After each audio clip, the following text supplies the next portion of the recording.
Children learn in a developmentally appropriate way. I urge you to prioritize the needs of our youngest learners and support this bill, specifically Section 11. Thank you so much, Thank Tiffany, you. for your testimony. Representative McCarty. Thank you very much, Mr. Jim. Tiffany, come back. Thank Yes, you. ma'am. Thank you for your testimony. And just very quickly, so we all are listening intently to the play-based. Can you just say what grade levels you think that this play-based learning is most optimal? Where do you, where would you like to see it? I would love to be able to, pipe dream, I'd love to see it through 5th grade. I do think that there's opportunities. I think when you start using the terms play-based learning, people become a little skeptical in the older grades, but it really is that hands-on learning concept. It may look more like project-based learning. It may look more like a different pedagogy of how you're doing things with students. But in those early years, preschool, kindergarten, 1st grade, it is absolutely imperative. I mean, I'm sitting here looking at you guys who've been here for 8 hours. You keep getting up and getting breaks. We have kids who are sitting in classrooms in their chairs for 6 hours in the day. We can't do that as adults, but we're asking kids to do that in some schools. It's not right. Right. And I appreciate that very much. And I know in speaking with CEA too, I would ask that you take a look at the past program, because I think that's something else that may be able to be used in some of the grades going along with the play-based learning, getting students up and moving around as well. Great. I think when done Thank you. well, Yeah. it doesn't have to be funded. It really can be Yes. it can be done fiscally responsibly in just changing the way that we look at what we're teaching. Thank you. Thank you. Thank you so much for your testimony this evening. And for anybody who is watching Must See TV on YouTube, and this was interrupted, we apologize. We had to stop and restart. But if you missed any of the testimony, you can always go back to CTN when they post in their archives. Next up, we have Jacasti Thomas. Good evening, senators, representative, and member of the Education Committee. My name is Jacasti Thomas, and I have been a paraeducator for 17 years now and transitioning to becoming a teacher in the Hartford school system. I am here to testify in support of the Bill 6881, an act concerning various revision to education statutes related to educator and compensation to paraeducator. As paraeducator, we are in the front line of our student learning. We provide one-on-one assistance to a special education student, reinforce instruction, manage student behavior, and also support English language learning. And we are the first faces they see in the morning, the first smiles, and sometimes the first hugs. Despite the important role that we play in our job, paraeducators are among the lowest paid in the school system. We do not get paid through the summer, and we cannot collect unemployment. As a paraeducator, some of our duties are we assist students physically, needs such as feeding, diapering, social skills, life skills, and academic. We serve as a substitute teacher for teachers who are out sick or in personal leave, but we do not get paid as much as a substitute teacher would. We assist with the behavior problem inside and outside the classroom. We assist the teacher with modification and accommodation for our student. We provide one-on-one support and also in a small group in the classroom. As a bilingual teacher, we also translate at PPT meetings. The starting salary for a paraeducator is approximately $24,000 a year.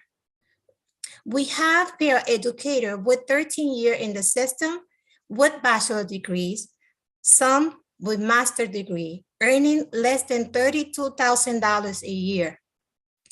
With this salary and the high deductible insurance, it is impossible for us to have a decent life without the need of the second job. Jacasti, could I ask you to please summarize? Sure, yes. Our students are the one paying the consequences of the shortage of paraeducator. Many of them are not receiving this support they need in the classroom. And throughout the years, we have seen paraeducator come and go because of the low pay of our profession. And we are undervalued and underpaid. And many times we are being called babysitters, but we are more than that. We support our students. We enjoy the profession that we are in. But right now, we need your support in this bill 6881. Thank you very much for this opportunity. Thank you so much for your testimony this evening. Have a great night. Thank you. Ed Hawthorne. Good evening, Senator McCory, Representative Curry, Senator Berthel, Representative McCarty, and members of the Education Committee. I'm Ed Hawthorne. I'm proud to serve over 250,000 working men and women as the president of the Connecticut AFL-CIO. I'm here to offer testimony in support of HB 6881 Act concerning various revisions, education statutes related to educator compensation, paraeducators, and also SB 1198, an act implementing the recommendations of School Indoor Air Quality Working Group. Paraeducators across Connecticut, their pay is unequal and it's inconsistent. For instance, in Norwich, first-year paraeducator makes $17.78 per hour. In contrast, first-year paraeducator in Darien makes $33.80 per hour. The median incomes are about between Darien and as well as Norwich are almost $200,000 apart. Now, you would think this is a familiar story of, the rich districts being able to pay more and the more working class districts being unable to do so. But when you dive into the numbers, it's actually a lot more complicated than that. For instance, Fairfield, first-year paraeducators make $18 per hour, while in New Britain, they make $19.36 per hour. Once again, median household income between Fairfield and New Britain is about $100,000 off. Now, it's further complicated when you throw East Haven into the mix, where the median household income is about $74,000 compared to, it's about half that of Fairfield. And in East Haven, they make $15.93 per hour to start. Litchfield, median household income is about $98,000 a year. They make $15.07. Now, why am I telling you these complicated numbers and why have I included a table in my written testimony? It's because this is a statewide problem without any rhyme or reason as to why this occurs. For all the talk of standards in education, we need to talk about and address the standards of income for those educating our children. And when we look at the numbers, we look at the disparities, the inconsistencies, it's clear we have failed to provide an equitable and sustainable standard of living for paraeducators. You've heard them time and time again today to talk about how they need to work second and third jobs. These are 10-month employees potentially making $15 an hour. Why would somebody want to work 10 months out of the year, be ineligible for unemployment? Representative Curry, you know they're eligible because you work at DOL like me. Why would they do that when they can go make $14 an hour as a minimum wage job and work for 12 months out of the year? They do it because they care. Ed, could I ask you to summarize, please? Absolutely, because they care and it's worthwhile. I ask you to treat them so that they're not invisible and so that they really are supported. Also, SB 1198, we do have one modification that we would ask that's in my written testimony. I know it's been a long day, so I'll stop there and I'll be happy to answer any questions. Thanks so much, Ed. Have a great evening. I see Blaise Messenger is on now. Blaise.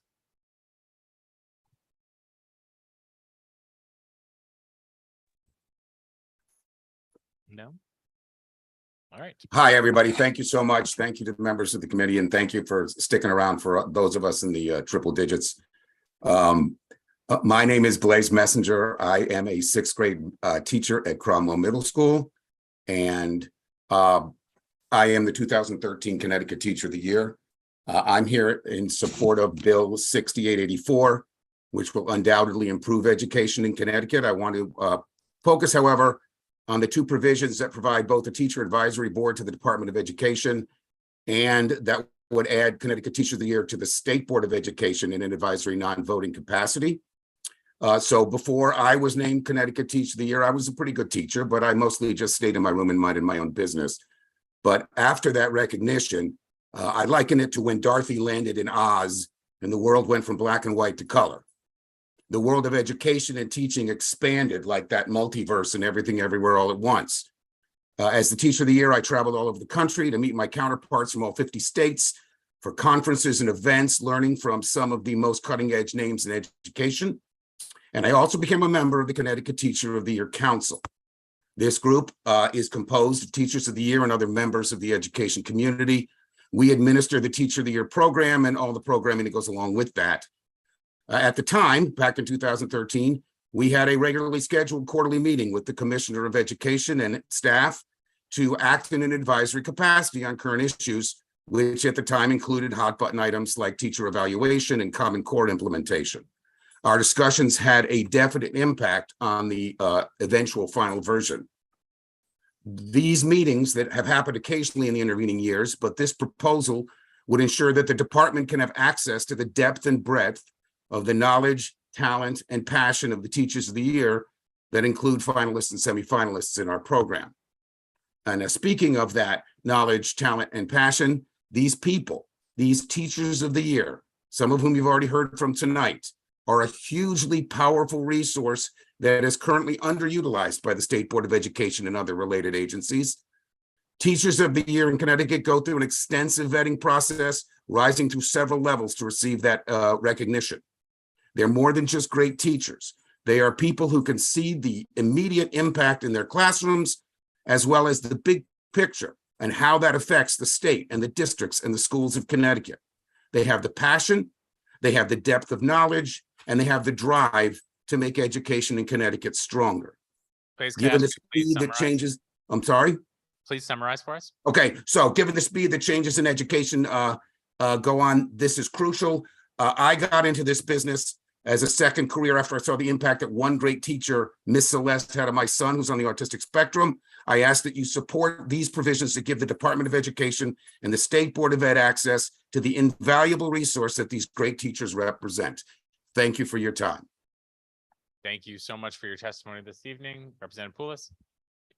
Thank you, Blaise, for your testimony. Could you share with the committee briefly, what the Connecticut Teacher of the Year Council has done to engage non-teachers of the year in their work and in their learning? Yes, so over the past 10 years, they have done outreach programs. They have done events like a symposium where they invite teachers and administrators from all over the state to share in sharing these great practices. They have done a video series. We engage with many of the resources around Connecticut, the special like the Mark Twain House and Mystic Seaport, to involve teachers to enhance their practice and make the reach out. So as over the past 10 years, their reach has expanded dramatically, and they are one of the best resources we have for teachers in this state. Thanks so much, Blaise, for staying with us so late. Appreciate your testimony. Thank you for staying late. Thank you so Good much. night. Have a great night. Next up is Lisa Caron. Hi, good evening, chairs and members of the Education Committee. I thank you for wanting to hear from the teachers here. My name is Lisa Caron. I currently teach special education in Clinton, but I've also taught kindergarten, first grade. I'm finishing my 33rd year of teaching in Connecticut. I'm proud to say that I was the Teacher of the Year in Clinton a couple years ago as well. So I know it's a long night, and I thank you for staying here for us. So I'm not going to go into my notes that I originally had, because as I've been listening to other people's talk to your committee, I'm here to speak in behalf and support of the bill HB 6884. I'm a huge advocate for changing the birth date for children entering kindergarten. This is something I've been talking to members for years. 4-year-olds, it's just really, it's kids should be doing the play-based learning in preschool when they're 4. Currently, when I did teach kindergarten a couple years back, I had children in my class that were 4, 5, and 6. And the frustrating part was all these children were supposed to be at the same grade level expectations by the end of the year. And in my mind, how do you expect a 4-year-old to be in the same exact spot that a 6-year-old is? It's just, again, I don't want to reiterate everything that everyone has said, because they've already said it to do today. But again, I really need the age to be changed to be 5 by September. I've researched it in the past, and I think Connecticut might be one of the only last 1 or 2 states that don't have this birth date. And I would always tell parents when they signed up for kindergarten, if their child was 4, please give them the gift of time.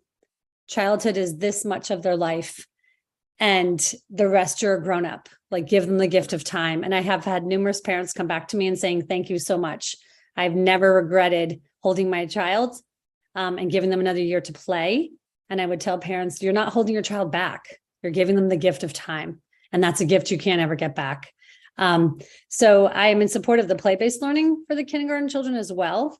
I've taught integrated day, where we actually taught subjects back in, 20 years ago, where everything was integrated and you played and they learned. Kids learned from concrete to abstract. And again, I just want to reiterate what the woman just said before. I mean, the research is there to back play-based learning. I'm also in support of COVID compensation for teachers. I do have some colleagues who are older than I am, because again, they were second careers who did teach during COVID. And their issue is they would like it amended to help them out. It does help me out because I still have, a couple more years to go. But I just want to show you a quick picture if you can see it. This is what we had to wear during COVID. I Lisa, teach if you children could with special summarize needs. And also, we unfortunately can't see because your video has been off the entire time. Oh, no, I'm so sorry. Sorry about that. No, but if you could just quickly for us summarize. Look, yeah, so I just want to tell you, we wore full PPE during all of COVID. We had masks, we had shields, we had gloves, because my children had special needs and they had issues, medical issues. So please, if you could support giving us some COVID compensation, that would be great. Again, I thank you. And I'm so sorry my camera was off. I haven't done virtual learning in a while, but I truly appreciate that you're trying your best to provide the best education to the students and teachers in Connecticut. We have amazing schools in Connecticut that challenge all students, and our students in Connecticut are excelling in public education. So thank you for everything. And please, please change the birth date. Thank you, Lisa. We appreciate your testimony. Have a great evening. Next up, we have Tom Swan.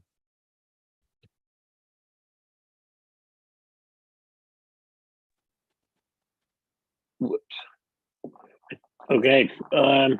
Thank you very much, Senator McCrory, Representative Curry, other members of the Education Committee. On behalf of, I'm the Executive Director of the Connecticut Citizen Action Group, and on behalf of our thousands of member families, I want to thank you for raising a bunch of these bills today, and I want to try to be quick, so I'll submit my written testimony.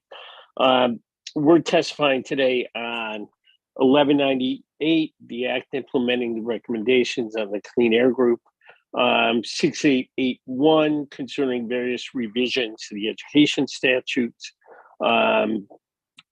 related to compensation for para educators, and 6884 an act concerning recruitment, retention, enhancement of teaching profession. We should get that time taken off. I'm also testifying as a parent of 2 children at the Mary Hooker Environmental Science Magnet School. That's part of the Hartford Public Schools. As a group that does a significant amount of work on environmental and health issues, Senate Bill 1198, an act implementing the recommendations of the school indoor air quality work group, is a no-brainer to us. We participated in the effort that resulted in the creation of the work group, and we believe their deliberations exemplify what we desire when these types of groups are formed. These are common sense proposals that will save us money over the long haul, and we urge you to adopt these this year. To explain our support for 6881 and 6884, I want to share my experience as a parent. To start, I want to make clear how much we appreciate the paras, the teachers, and other professionals who dedicate themselves to our children's education, and our awe at all they have had to deal with over the past few years. When my daughter started ESM 7 years ago, her class had 2 full-time paraprofessionals. Budget cuts forced that number to be reduced to 1 for my son's pre-K 4 class. We had requested that he be assigned to the same teacher and para our daughter had. Early in the school year, the teacher took a job training other teachers in the district on early childhood education because of the urgent need. Hey, Tom, Not can you because do she me a was, favor and can you summarize for us? yes. So early in the year, the teacher took a job. There was a significant period of time before a permanent teacher could start. The para, Ms. Sanchez, held the class together and nurtured these fledgling students above and beyond what could have been expected of anybody, let alone an underpaid staff person. I want to use my daughter's story to share why we believe 684 is so urgent in this 2 sentences. She's now been in ESM for 7 years. She's had some awesome teachers who went above and beyond in assisting students to learn. Today, only one of her 6 previous homeroom teachers is still at the school. She's not had teachers that represent the diversity of the students in her class. What we asked of these teachers during COVID is beyond what any professional should be asked. Setting a minimum pay and recognizing that is essential. And yes, we also support the learn by playing piece of this bill. Thank you for doing this, and sorry to take a little extra time. Thank you so much. Have a great evening. Next up, we have Mary Jordan. Good evening, everybody. Senator McCrory, Representative Curry, Representative McCarty, Senator Berthel, and esteemed members of the Education Committee. Thank you so much for not going home early and giving me the opportunity and all these other important people the opportunity to testify. I'm Mary Jordan. I'm a vice president of AFT Connecticut on the Executive Council. It is on behalf of certified educators in AFT Connecticut that I reach out to you today. We support the HB 6881 for paraeducators. Our paraeducators are highly skilled, trained, and effective partners in the classroom. They deserve reasonable employment experiences. Teachers cannot serve students well without paraeducators in our schools. Earlier today, it was said that paras amplify student success. I can't say it better than that. We also would speak to you this evening in support of HB 6884, in strong support of the recruitment, retention, and enhancement of the teaching profession. I want to just focus quickly on the COVID multiplier and experience. March 2019 brought to each and every one a time of fear, isolation, and loss. Beyond what we were experiencing with our families and in our own lives, we had to be strong to support the emotional and academic needs of our students who were scared and vulnerable. At first, we were teaching with packets and through daily phone calls to each of our families to check in and teach. We listened to their tears and concerns and shared and absorbed much of their pain and loss during this time. We helped connect families with assistance for food and rent, many times following up in the evening or weekend. We made house calls, waving and honking from inside cars, and sometimes getting emotional as we saw each other through windows. We moved on to our first Zoom sessions, teaching how to log on and how to get free internet. We had to learn how to use these programs, how to teach in new ways, how to support the students, and the school year ended with us feeling as though we did our best with few successes, and we were very drained. The 2021 school year brought the disaster of dual teaching. Sometimes continued teaching with packets and at a distance. The daily pressure to maximize learning, but not transmit COVID in school or bring the infection to our homes. We transformed basements and garages into remote classrooms when case numbers shut down schools. Our work days were long as we reinvented ourselves and continue to do so over and over with shifting circumstances. We did all this while taking care of our own families and personal needs. The Mary, past can I ask years. you to please summarize for Yep, us. I'm on my last sentences. Thank you.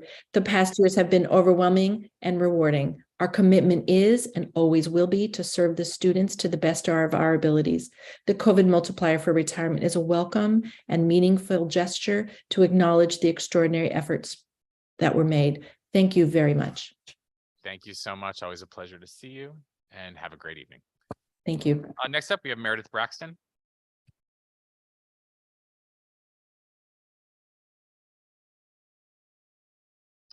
Meredith, you are muted.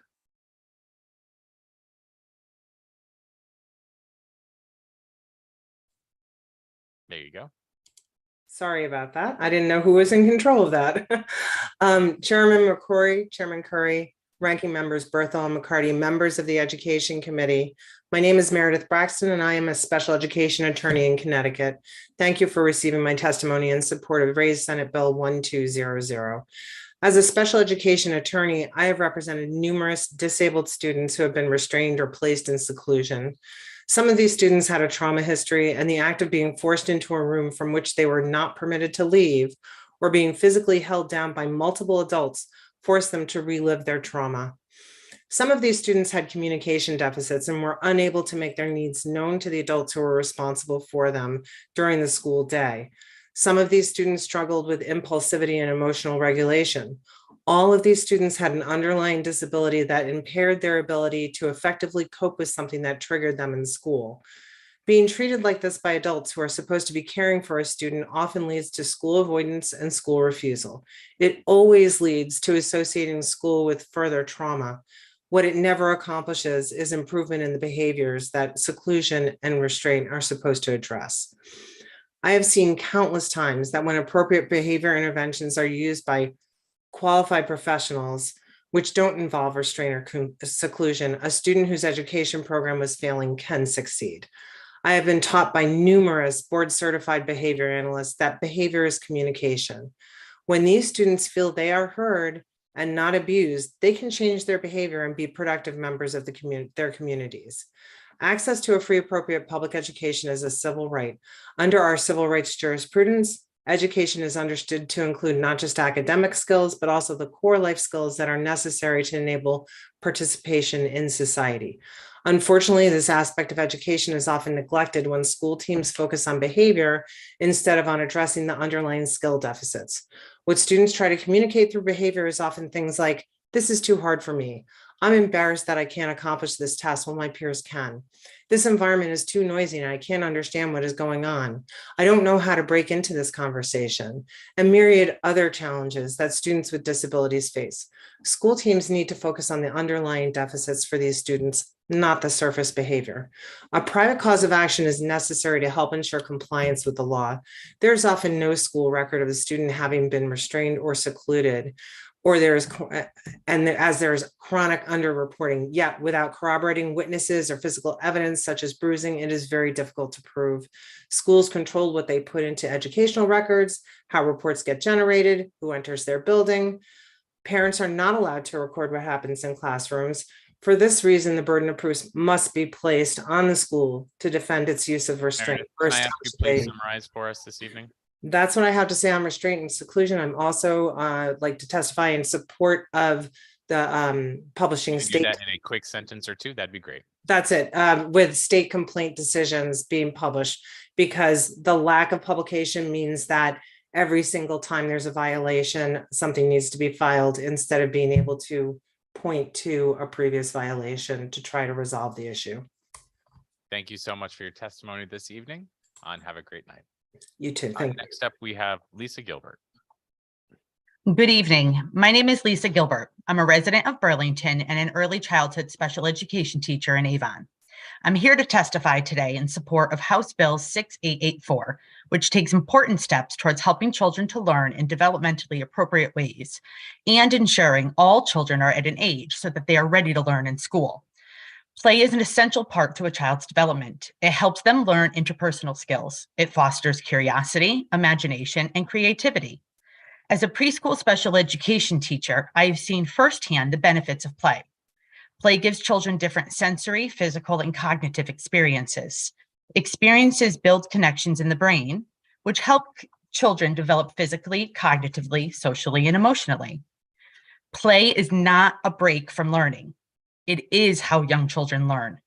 Scientists have found that it takes 400 repetitions to create a new synapse in the brain, unless it is done in play, in which case it only takes 10 to 20. One recent report analyzed 26 studies and found that young children showed significantly greater learning gains in literacy, motor, and social emotional development when attending childcare centers that used a mix of instruction and play, as opposed to those that focus solely on academics. While play is critical to a child's healthy cognitive, physical, and social emotional development, the amount of time dedicated to play in the early grades has dwindled over the past 2 decades as the emphasis on academics has increased.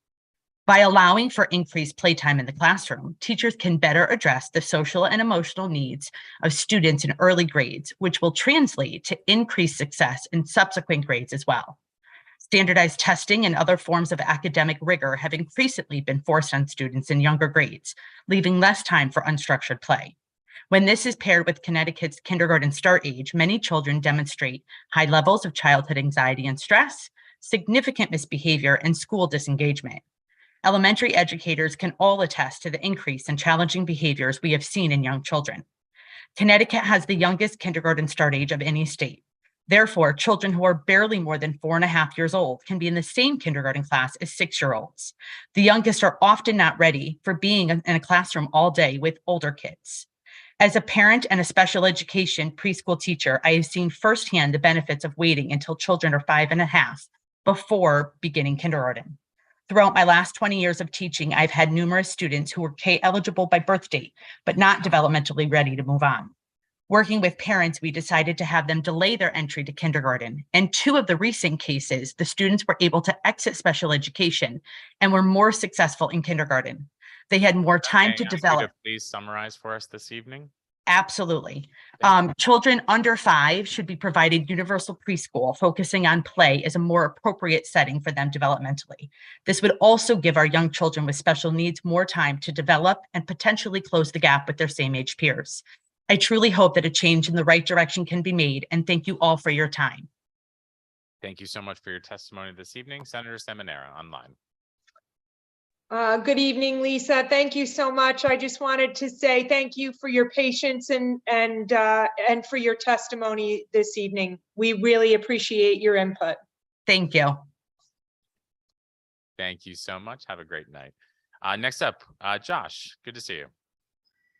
Hey, Rep. Curry, good to see you too. And thank you to all the members of the Education Committee for being here. I know it's been a long day. I'll try to be brief. My name is Josh Pollock. I'm the minister at the Unitarian Universalist Society East in Manchester. I'm a faith leader with Recovery for All, a statewide coalition of more than 60 community, faith, and labor organizations dedicated to tax fairness and smart investments that improve the quality of life for all Connecticut families. I'm a resident of Glastonbury. I vote in the 31st House District and the 4th Senate District. Thank you for this opportunity to provide brief testimony in support of HB 6881. I'm here for the paraeducators, and I know you've been hearing all day, paraeducators are on the front lines of student learning. They provide one-on-one assistance to special education students. They reinforce instruction. They manage classrooms. They support English language learners. Despite their critical role in classrooms, paraeducators are among the lowest paid staff members in our schools. Affording healthcare is an ongoing challenge for paras. Saving for a dignified retirement is an ongoing challenge for paras. They don't receive a paycheck during the summer months, yet as we've heard, they also can't collect unemployment. Given this, paraeducators are leaving the profession in droves, and there are currently more than 1,300 paraeducator positions vacant in districts throughout the state, if I have my facts correct. I have a parishioner who's a single mom who lives in East Hartford. She's a dedicated paraeducator who loves her work with students with developmental disabilities. She has a gift for connecting with the students others give up on. She has really found her calling, and yet she struggles financially, struggles with the cost of living on her own, struggles with the costs associated with parenting a young child, filling her gas tank to get to work, putting food on the table, all of that. I'd be surprised to learn she's able to save anything for retirement. And I shudder to think what her life would be like if she didn't receive regular financial support from her parents and from her congregation. And it dumbfounds and angers me that her parents and her congregation are making up the gap that she doesn't receive through her employment. And when we make up that gap, we're not giving her an extraordinary standard of living. We're giving her a basic standard of living. So that's my story. That's one of the ways I connect with this issue. HB 6881 is an important step in improving the work life and career opportunities of Connecticut's paraeducators. It would raise paraeducator pay, lower paraeducator healthcare costs, and offer meaningful paraeducator retirement benefits. Most of all, this bill is an opportunity to treat paraeducators with the respect and dignity they earn every day school is in session. So thank you for this opportunity to testify. Please support student learning by prioritizing paraeducators and passing HB 6881. Thank you, Josh. Always great to see you. Yeah, And thank have a you. great night. You too. Next up, Caroline Larum. Good evening, Chairman McCrory, Chairman Curry, Ranking Members Berthel and McCarty, members of the Education Committee. My name is Caroline Larum, and I'm a mother to a child who has a disability. My child is on the autism spectrum and struggled to learn how to regulate his emotions. One day when he was in first grade, it was discussed that I might get a call or be notified that the school needed to restrain or seclude him. They said this to me very matter-of-factly, as if it was routine for them. I, on the other hand, was hysterical. How was this happening? Could they really hold down or lock up a 6-year-old on the autism spectrum? A child that qualified for special education services that were supposed to help him with emotional regulation and access his education. How could he have services on his individualized education plan help him to advance these skills, but then be punished with restraint or seclusion for not having these skills? I will never forget that day. I knew if they were thinking it, it was only a matter of time. My husband and I moved swiftly, and now he's at a different school that's actually educating him. They promised that they would never restrain or seclude him, and they have honored this promise. He has his spark back and is making the progress that we were never able to witness before. Had he ever been restrained or secluded, I would have lost him. Not only was he a developing 6-year-old, but he was a young, sensitive child on the autism spectrum who processes the world differently. He would have never understood why he was being restrained or secluded and would have only learned fear. He was already regressing at an alarming rate, and restraining or secluding him would have only hastened his decline. When you hear this out loud, does it make sense? Does it make sense that we are holding down disabled kids or locking them in rooms when they are most vulnerable and in need? We need change. The thousands of kids being traumatically held down and locked up when what they really need is understanding and compassion need change. It is truly unbelievable that this is the reality for many children and families in our state. Let's finally take a step in the right direction to protect our children. Please pass Senate Bill 1200. Thank you. Caroline, we really appreciate you coming out and waiting your turn this evening and sharing your story. And we're glad to hear that things are much better where you're currently placed. Seeing no questions or comments, enjoy your evening. Wendy Laboff. Good evening. Can you hear me? I can, go ahead. Okay. Good evening, Senator McCrory, Representative Curry, ranking members and members of the Education Committee. My name is Wendy Laboff, and I'm here speaking with you today as a resident of Woodstock, Connecticut, a paraprofessional of 11 years at Woodstock Elementary School, and as a member of AFSCME Local 1303-399, the Woodstock Paraprofessionals Union. Thank you for this opportunity to testify in support of House Bill 6881 concerning paraprofessional compensation, training, and working conditions. I believe that passing House Bill 6881 would be an important step towards improving the work lives of paraprofessionals throughout the state and thus improving the quality of education that our children receive. I have worked as a paraprofessional for 11 years. Prior to that, I worked as a teacher for 13 years, and I have a master's degree in teaching. My breadth of experience working in education has shown me time and time again that working as a paraprofessional is uniquely challenging. Despite being overworked, understaffed, and underappreciated, we go above and beyond to support our students, but we need support too. Improved professional development opportunities would allow us to better care and provide for the children that we work with. We work directly with students and thus should have a say in the type of professional development that we are receiving, allowing the Para Advisory Council to make recommendations on the type of professional development that we receive would go a long way towards positioning us and our students to be successful in the classroom.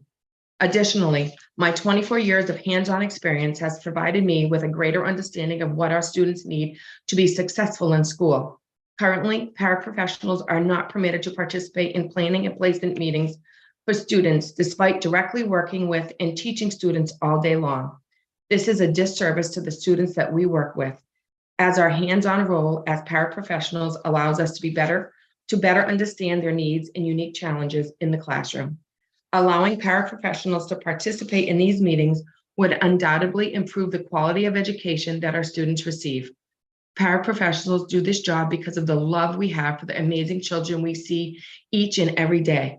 I am here speaking today because I wholeheartedly believe that passing this bill will enable paraprofessionals to better serve the students that we work with. Thank you for listening, and I urge you to support this legislation. Thank you so much for your testimony, Wendy. Enjoy your evening. Thank you. Next up, we have Annette Missouri-Dillon. Nice. You did good with my name. Thank you so much. You are very welcome. My name is Annette Missouri-Dillon. I am a member of CONCASE, which is the Connecticut Council of Administration of Special Education. I'm here to speak specifically about the opposition to eliminate seclusion as an emergency response to ensure the safety of students. I'm a licensed clinical social worker, currently a director of special education. I have 25 years of experience within education setting. I'm certain that we all can agree that there is a significant rise in mental health issues among all age groups with limited community resources and long wait lists to address these needs. Untreated mental health needs do not subside or resolve when students come to school. And for some students, this means that they are functioning at the very primitive level of fight or flight in response to the environment and the demands. These students are overwhelmed by emotion and are unable to activate logic and reason. If you've ever experienced a panic attack, this is as close to helping you understand what I'm describing when your body is in fight or flight response. You cannot hear or focus on those who may offer help. You cannot mobilize your coping skills to calm yourself. You are not thinking clearly.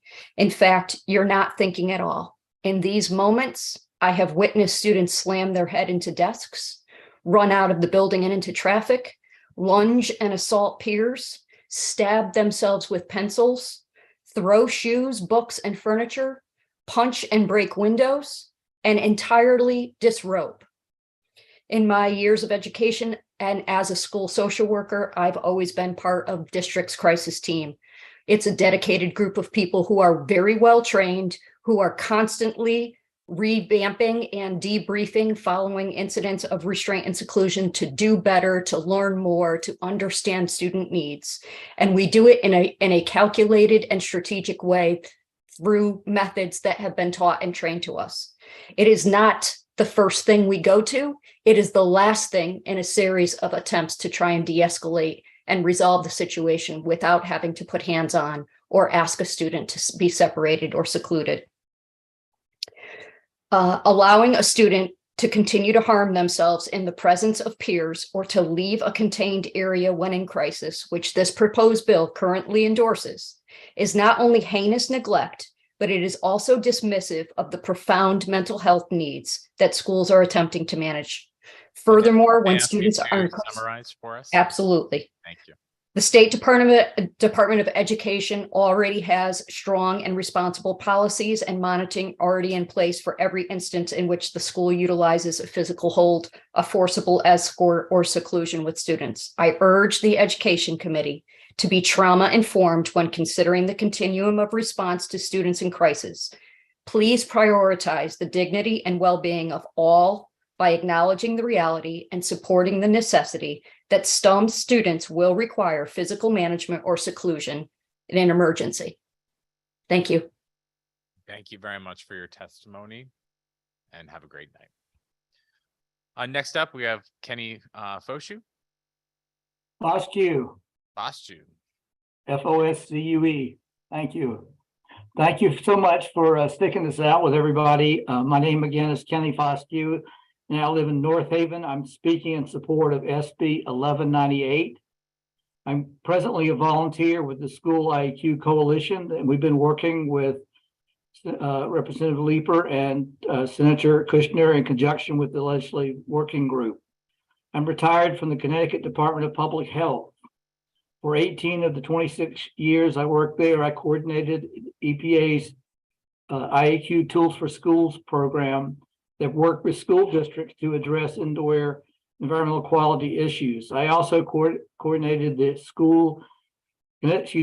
Connecticut School Indoor Environment Resource Team, which was a consortium of 23 agencies and school stakeholder organizations that work together to promote healthy schools and the Tools for Schools program.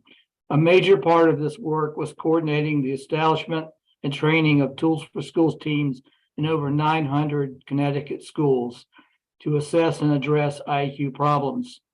This included conducting walkthrough training exercises, which involved viewing hundreds of classrooms in hundreds of schools. And I should say here, just briefly, I saw many schools that had inadequate or no HVAC systems, and therefore the importance of the state funding support, which people are working on now, thank goodness. My testimony today focuses on the need for a requirement for annual walkthrough investigations for all Connecticut schools. A school walkthrough by trained team is an integral part of an IEQ management plan, and it goes along with the results of staff checklist surveys. So what does the walkthrough involve? The teams should spend only about 3 to 5 minutes per classroom or office, and the whole process should take no more than 2 to 5 hours in a school, and that's once a year, right? The teams are looking for problems such as classroom clutter, blockage of ventilation intakes, improper food storage, signs of water damage, and contaminants such as mold or improperly stored chemicals. I saw all this. The results of the checklist and walkthrough investigations are prioritized based on severity of need and cost, with initial focus on no or low cost solutions. A list of recommendations is developed and improvements are made and communicated to staff and students and parents. Really important. Can you please summarize for us? I'm getting close. These annual walkthrough. This only counts it. These annual walkthroughs are focused on preventing larger problems and are not burdensome. They are not burdensome in terms of time and personnel. Just 5 quick reasons why these are so important. Better planning, improved communication and transparency with staff and parents, obviously preventing health hazards, increasing knowledge regarding IEQ problems and solutions among staff, students, and parents, and more responsible fiscal management, as these issues such as moisture, incursion, and mold are much less expensive when detected early and remediated early. So thank you so much. I did submit a longer document from my colleague and I on annual work through the importance of that, and also a Journal of Environmental Health article that my colleague at work and I that describes our long capacity building program. Glad to answer any questions. Thank you so much, Kenny. We really appreciate you coming back after retiring and letting your voice being a part of the process. Representative. Never ending. Hey, Kenny, I just want to recognize all the time and effort you contributed to our indoor air quality in schools working group and your expertise on tools for schools. And because of you, we will hopefully have legislation that requires tools for schools specifically and an annual walkthrough in all of our buildings so that we can avoid major air quality issues and ensure that everyone in our schools has a safe and clean and healthy environment. So I just wanted to recognize your contributions to this work. Thank you so much. It's always an honor. And online, we have Representative Balinski. Thank you, Mr. Chairman.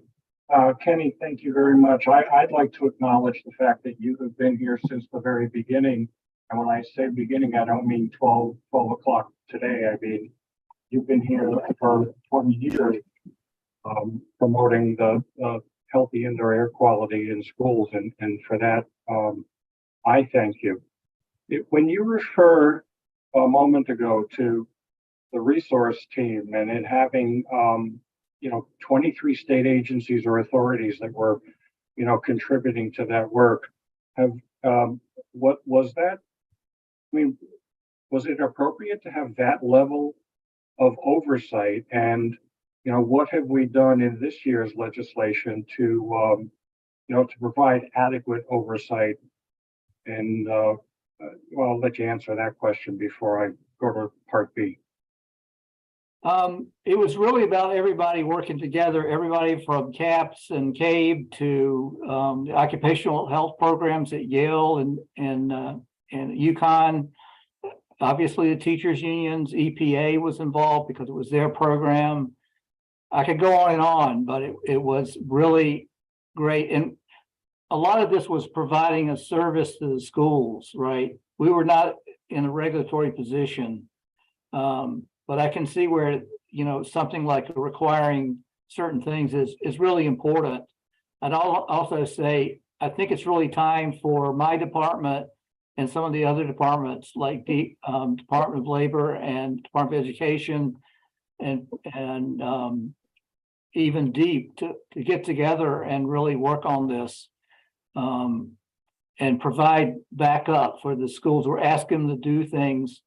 And hopefully we're going to give them money for the HVAC, which is the most important thing, but there needs to be oversight and assistance. Yeah, thank you. That's great. So it wasn't an overwhelming thing. It's basically the same process that we're following now, because there's all this collaboration that's going into it. It's collaborative. Oh, that's a good thing. All right. So when you refer to tools for schools, there's probably only about 3 or 4 people in the room that actually know what that means. Can you, in a Reader's Digest version, give us about 16 seconds on what exactly is Tools for Schools? Well, this is a team-based program that EPA came up with about 30 years ago. There was a kit that goes with it, but we stressed having a team. The team was a teacher, administrator, the school nurse, the head custodian, and we really want parents. So we've kind of got everybody together, working together, and we trained them and kind of set them loose to, collect information from their colleagues and do these annual walkthroughs and come up with a plan. And then you go from there. So that's it in a nutshell. So. All right. Well, thank you for that nutshell. I'm gonna kick it off. I'm gonna leave it behind here, Mr. Chairman. I want to just throw a little bit of credit back to the people that originated this effort, 20 years ago, like Bob Godfrey and John McQueeney and folks that have long ago moved on. So I look forward, Kenny, to seeing you again at the 20th anniversary National Healthy Schools Day on April 4th. Everybody come out. 11-4, LOB 1C. We will see you both there. Thank you so much, Representative Balinski. I thank you very much. All righty. Kenny, thank you so much for your enthusiasm. Okay. Next up, we have Drew Mike.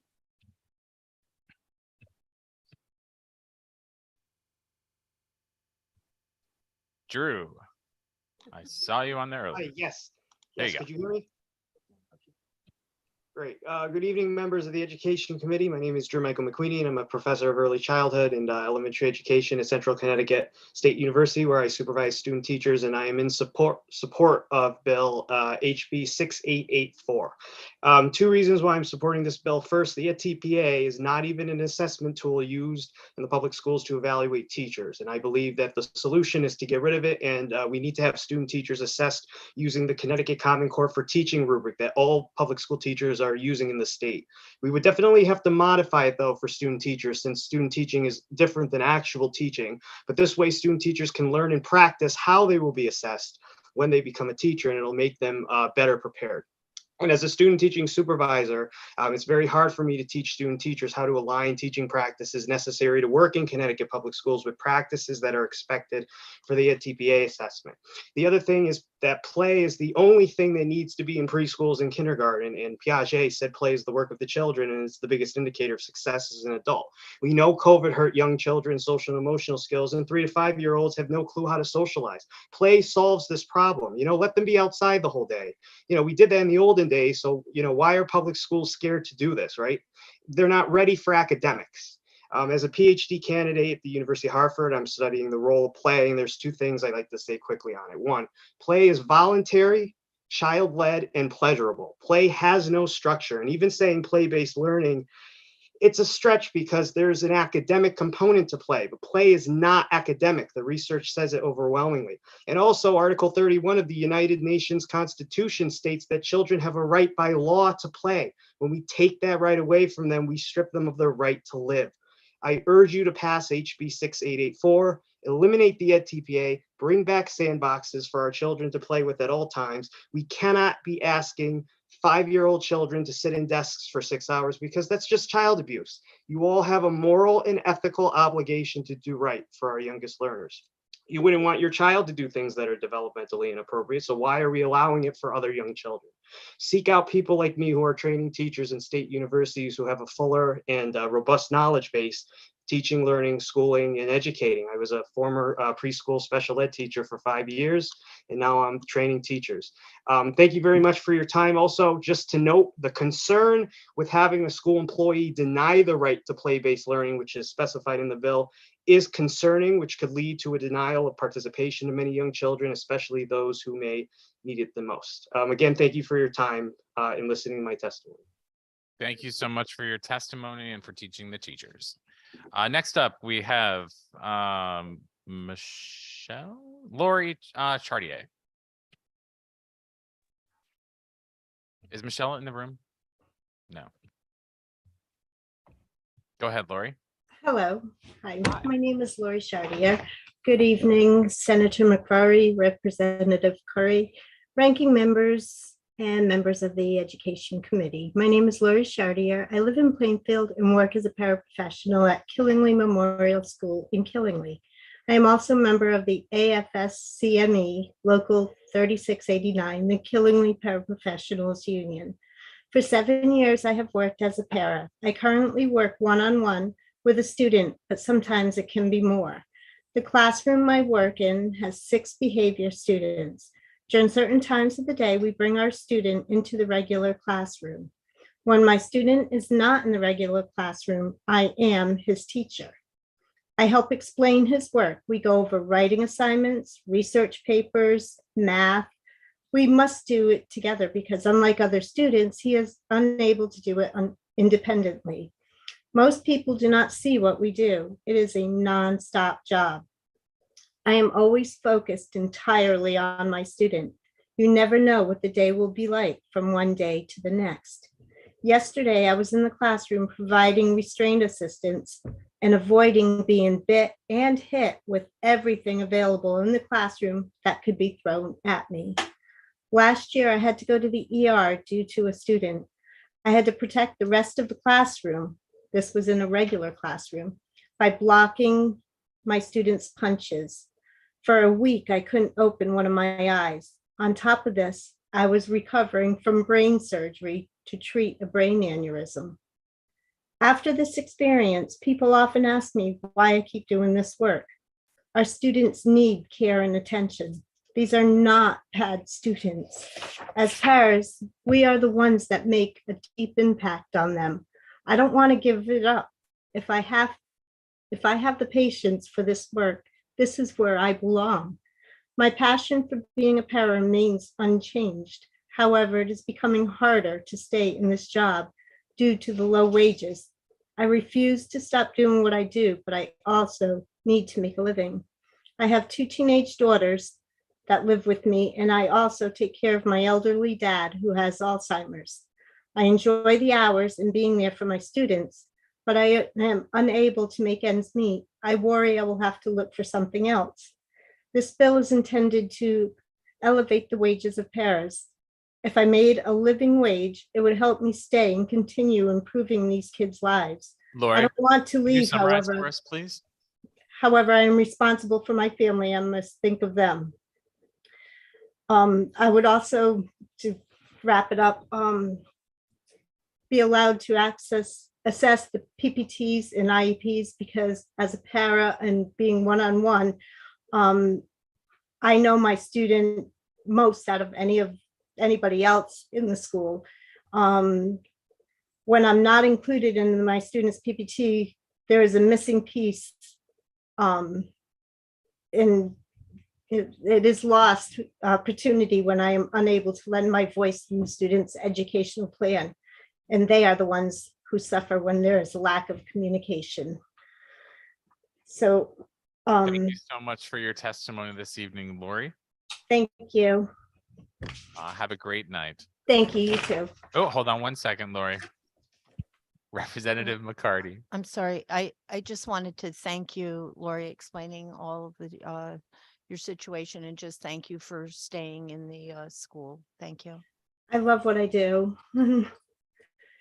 Thanks so Thank much you. again.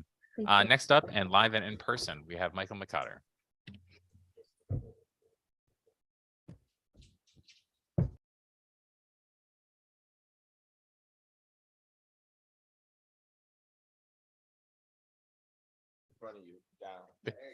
There we go. Good evening, members of the Education Committee. Thank you for your time. My name is Michael McCarty, and this is my 9th year as an educator here in the state of Connecticut. I'm here to testify in Bill 6884. This bill takes important action in order to recruit and retain the best educators, assuring that Connecticut children continue to receive one of the best educations in the state. I'm here specifically to speak about play-based learning, increasing teacher pay, and the Educator Bill of Rights. In an age where there's increased pressure on standardized testing, many students are stripped of their time to fall in love with learning. Taking away playtime in the early grades hasn't led to increased academic gains. Instead, my colleagues and I have witnessed increased mental health issues and serious behavioral issues. Play-based learning allows students time to see the joy in learning while still addressing priority standards. Our students grew up during a global pandemic that prevented their ability to play with other children. In addition, many of the children in my classroom have experienced more trauma than any individual should ever have to go through. They deserve time to be kids and time to play. Teachers are trained professionals that are capable of determining what's best for students and developing play-based learning that meets their needs. Increasing teacher pay will also make a big difference to keep educators in the profession. I've worked 9 years and have my master's degree only making slightly above the proposed minimum salary. Student loans take up 20% of my take-home pay and work additional jobs in order to supplement that. I facilitate student council, participate in PTO events and many other school committees. Whereas my brother, who works in finance, has a bonus greater than my yearly salary. Currently, I'm part of the National Education Association's cohort of Leaders for Just Schools, and it's allowed me the opportunity to work with teachers from across the country. It's really frightening to hear firsthand accounts of what it's like to teach in those states that have attacked teachers' ability to exercise their professional development and how they teach. We need to assure teachers in Connecticut are free from threats, able to teach pedagogically sound books, and can display symbols and flags that are valuable to student well-beings. There are already instances in Connecticut that urge the need for this legislation. As co-chair of the CEA's Human and Civil Rights Commission, we recognize teachers who go above and beyond the classroom duties to advance human and civil rights for their students. In 2022, we awarded a Connecticut teacher whose character and reputation was defamed on social media. However, she persisted and fought to make sure that her students had a curriculum that centered around diversity, equity, and inclusion. No teacher should live in fear of being harassed or having their job in jeopardy for sound teaching practices rooted in making sure that all students feel part of their community. Students deserve to read books that are featured and written by people who resemble themselves and their loved ones. My district temporarily removed LGBTQ+ books from our library as a quick reaction to parent complaints. As a union representative, I had a reading teacher come to me in tears. Her son had recently come out as gay and was so upset that people were so afraid to see books, including characters like him. We need to put trust in our teachers and library media specialists to know what books are age appropriate for our students. Michael, if you could please summarize for us. Yep. Just again, having those symbols are very important to creating an inclusive environment, and just urge you to support 6884 to support teachers in Connecticut and improve the quality of education. Thank you. Thank you. Rep Cook. Where are you going? Mhm. Waited all day. Yeah. Now I'm just running. So first, Michael, I want to say thank you. You started the day with us Mhm. and you're ending the day. Well, we're getting there. Yeah. But I want to thank you for your dedication. I think it speaks volumes to the fact that you're willing to be out here, put yourself out here, and ensure that the quality of education and supports that you and your staff deserve and should receive. Mhm. That's first. Yeah. Second, I have one question. Of Mhm. all of the things that we are looking at, Mhm. and I understand that pay is extremely important, what would be the one thing that could instantaneously change your profession if we could do it right now? I think giving teachers the freedom to use their professional judgment in the classroom would go a long way to helping us feel respected and fall in love with the profession again. Thank you. I Yep. appreciate it. Be careful going home. It's great to see Yep. you, and thanks for everything that Yep. you do for our kids. Thank you. Thank you so much. Next up is John Moss.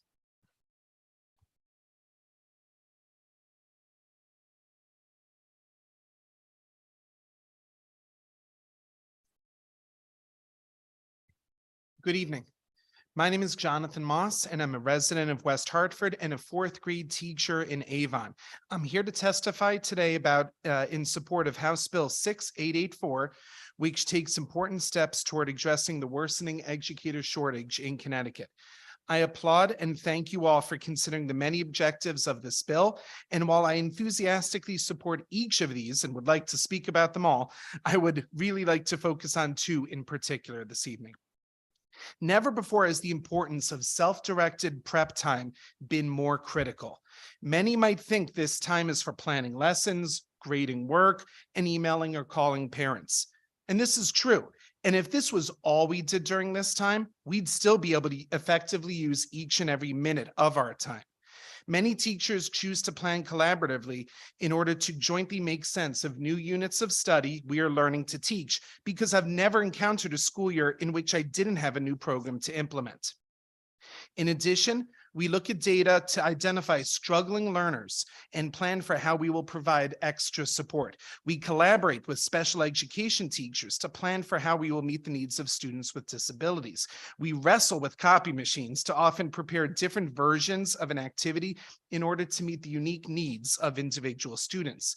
We enter scores for administrative review. We complete teacher evaluation responsibilities. We cover classes when we are short-staffed. We attend meetings about students' IEPs or 504 plans, and we work with students.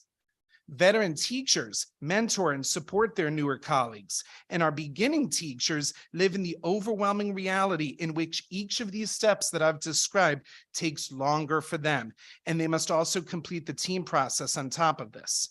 Special education and related service providers use their prep time to test students, score evaluations, write reports, complete copious amounts of paperwork, meet with parents, and much more. The needs of our students have never been greater, nor have the demands on our time. Each and every one of these tasks is critical to our job, yet how can we do them well if we aren't given the time needed to accomplish them? Earlier in this hearing, Representative Zupkis and others wisely called attention to the multitude of instructional expectations that are placed on teachers and question how we can cover all of these areas effectively as more and more is added to our plates. The same can be said of teachers' responsibility outside of instructional class time. So I ask that you please support the proposed requirement of a minimum of 30 minutes of daily uninterrupted planning time. At the same time, during the height of the pandemic, on top of the list that I shared with you, we worked to ensure social distancing. We sanitized our classroom, redesigned materials to be accessible to virtual learners, and we contact traced. John, could you do me a favor and summarize? Absolutely. Thank We you. had endless Zoom calls for our students, and we supported colleagues when they contracted COVID, often through close contacts at students. We were the first, one of the first professions to transition back to in-person work. We were there for our students and communities, and we appreciate that HB 6884 is now trying to be there for us in the form of a well-deserved COVID pension benefit enhancement. I ask that you support the passage of this bill with all of its current elements, particularly the COVID pension benefit enhancement and the requirement of daily self-directed preparation time. Thank you for your consideration. Thank you so much for your testimony this evening. Senator Seminara online. Hello, John Moss. Thank you so very much for your patience and your testimony this evening. And thank you and the rest of the Avon School District for everything you do. Thank you, Senator. It's good to see you. Good to see you as well. Thank you so much for your testimony. Next up, Jocelyn.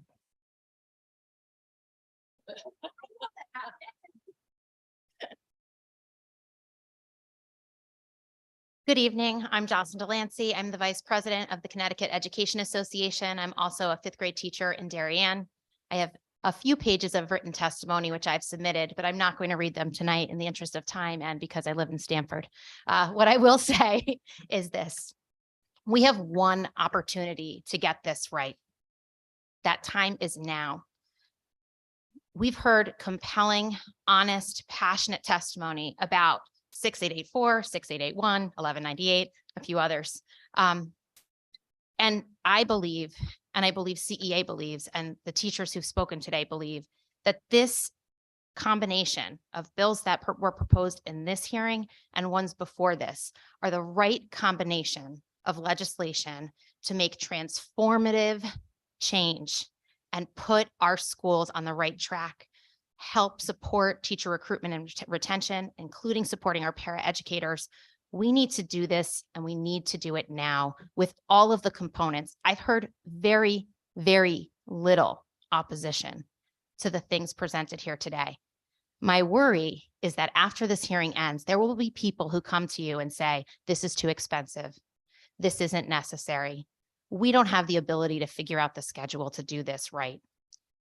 I question why those people haven't spoken publicly if they come to you. And I urge you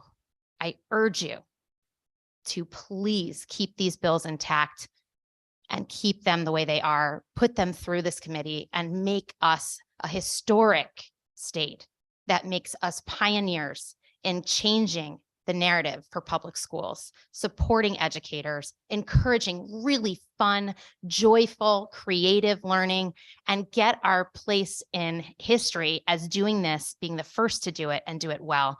I think we can do it. I know that there's resources to do it.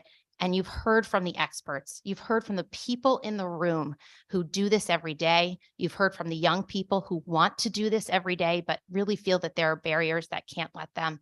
Let's do this together. Let's be excited about this. Let's have bipartisan support, and let's make our schools a place where our teachers want to be and our students want to learn. And I'm really excited for what this can look like. So I thank you for your time. It's been a long day. I've been here since 11 and I've heard everything that's been said today. I thank our teachers and our paras and every stakeholder for sharing their ideas. I think we can do this. So thank you. Thank you so much, Jocelyn. Oh, and go play. Representative Zupkis.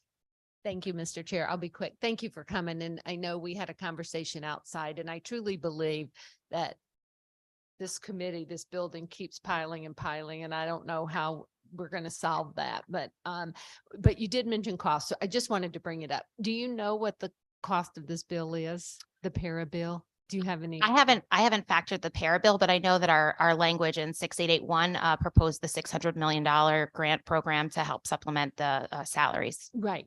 So that is an issue, as you know. And so that's one bill, one committee out of every committee in this building. So if you had to, how do we do that? I mean, we cannot pay, the state just doesn't have the money to do everything. So how do we do that? So, I mean, we do have surplus. I know that we've made suggestions. We've submitted testimony and some other plans from CEA to do that well. Here's what I'll say about this. We have choices about investments. Our school boards have choices about how they prioritize spending. Our state has priorities that they can do. I believe that our public schools need this investment. I think that this is money that's long overdue. And I think that what we need to do is show our stakeholders, all of them, that our public schools are where we're going to invest. Because if we invest in our public schools, we will make substantive changes to this state that go beyond our public education. And so I think, I can't say I'm not a math teacher and I'm not a finance major. I'm an educator. Right. And what I will say is I think we can and we must figure out the way to do this right. Right. So just a last comment. So we do have a surplus. So do you think if we infuse this money, it's a one-time shot? Because that surplus is not going to be here. So what happens in 2026 when that surplus is gone? So what I do know is that in our suggestion, we're using this money from the surplus as a starting point to figure out how we plan ahead. We need to make this investment now and recognize that there will be ways that we can figure out where that funding comes from as we plan for the future. So, I come from a school district that has resources. They could change the minimum starting salary right now if they needed to. And then they often will look at a teacher and say, you're a shortage area, we can move you up to a different salary, because they can do that and they have the means to. There are other towns that do not have the means to do that and want to be able to do that, because I've been fortunate to be in the district that I've been in for my entire career. It's treated me very well and taken very good care of me. But if I go 2 towns over, I might make less. And I might be a teacher who's really trying to figure out how to pay my bills. And I can't do that. So, oh my goodness, a job opens up 2 towns over and now I'm leaving. And so I do believe the state has a responsibility to help support those towns that don't have the means, so that all of our students have access to quality educators. Thank you. I believe education is extremely important. It's just the out years is how do we pay for it after this infusion of money is gone. But thank you. Thank you. Any other questions or comments? Jocelyn, thank you so much. Thank you. Get home safe, everyone. Thank you. Jody Coleman Marzialo. Thank you. Good evening, senators, representatives, and members of the Education Committee. My name is Jody Coleman Marzialo from Tolland, Connecticut. I've worked as a special education paraprofessional for over 14 years, and I'm currently at the high school. I've worked in every school in my district, and some of the students that I support now, I once supported in preschool. I support special education students with learning disabilities from grades 9 through 12. This is my first year at the high school, and I feel like a freshman myself. I feel that professional development would be very important because I am currently trying to work with Adobe Illustrator in one of my classes. And today I just started a new program called Onshape, which does 3D dimensions, which I have no idea what I'm doing. And I'm trying to learn it while I teach my students who have learning disabilities on a small little laptop Chromebook where the icons are smaller than my pinky nail. So some professional development that would be meaningful would really be good. I'm very much in support of House Bill 6881, and I feel that with having over 13 vacant paraeducator positions vacant in our state, this is a direct result to some of the lowest paid wages in the state of Connecticut. I have a student who recently got a job at the local grocery store, and he's making $18 an hour, which is more than I make at $17.35 after 14 years. I have 2 college degrees. I have an associate's degree and a bachelor's degree, yet I'm not paid or rewarded for my own additional education. Teachers are paid on a scale of their degree. Why shouldn't paras be? I work for the educational system, yet I'm not even rewarded for my own education. I feel that this House bill is very, very important, and it will give paraeducators the compensation, be compensated fairly and adequately, help be able to afford their health care, and also have a reasonable retirement plan. And especially since we're frontline workers. We are the frontline workers to the next generation. The students of today will be the next senators and representatives, and they need paraeducators that have the ability and dedication and knowledge to assist and prepare our students of the future, whether they go to college or university, the trade school or apprenticeship. All students with learning disabilities need our help. Public schools need our help. Parents need our help. Taxpayers need our help so they can find a doctor, a lawyer, a mechanic, and a plumber in the generations to come. Jody, may I ask you to summarize, please? Yes. So I just wanted to say that professional development that will be meaningful to our students and help us have a better, in order to assist them more professionally and better, would be most important. And also, I just wanted to mention that I also am in support of House Bill 6884 to raise the age of kindergarten. I do believe 4 years old is very young. I had a child that I actually had do kindergarten twice. She had an October birthday and she was found to have dyslexia, but not until 1st grade. So I do believe that we need to raise that age to 5. Thank you very much, Jody, for your testimony this evening. Have a great night. Next up, an old friend to the Education Committee, Diana Wenzel. Hello, good evening. Good evening, Senator McCrory, Representative Curry, Senator Bertel, Representative McCarty, and all of the members of the Ed Committee. It's an honor to be here again to speak with you. I am very much in support of HB 6884 for all of the reasons so many people have mentioned. I'm so proud of our Connecticut General Assembly by making an attempt like this to really have a landmark bill that will support our teachers and also the other companion bill that will support paraeducators. It's so important to the future of our students, and I thank you. I want to especially speak tonight about one facet of this, which is the EdTPA, the Teacher Performance Assessment that's used in the educator preparation schools. I'm currently the Director of Clinical Practice at the University of St. Joseph, and I have the great good fortune to work with student teachers every semester. I teach the seminar that accompanies their student teaching. And this should be a place where we're talking about all kinds of things that they're learning from their cooperating teachers and that they're applying in their classrooms and that they're learning about their students and their students' families and their communities. But most of our time is taken to explain the very complicated and convoluted process of completing EdTPA. There are so many conditions that are discouraging people from becoming teachers. Besides the adverse conditions that teachers experience, becoming a teacher in Connecticut really is hard. It's complicated, and sometimes it's frustrating. Unfortunately, the journey to be a teacher in Connecticut still has more gates than it does bridges. At a time when we need to have a more diverse, qualified, and engaging teaching staff, we are actually throwing up barriers between our young people in the classroom. EdTPA is really a huge barrier. It's redundant, it's unnecessary, it's complicated, and it's not a reliable assessment. Many really excellent teachers end up having to spend a lot of time resubmitting it. I have a candidate currently who's already been hired by a school district, but has to resubmit her EdTPA. She's so wonderful that the principal snatched her up right out of student teaching.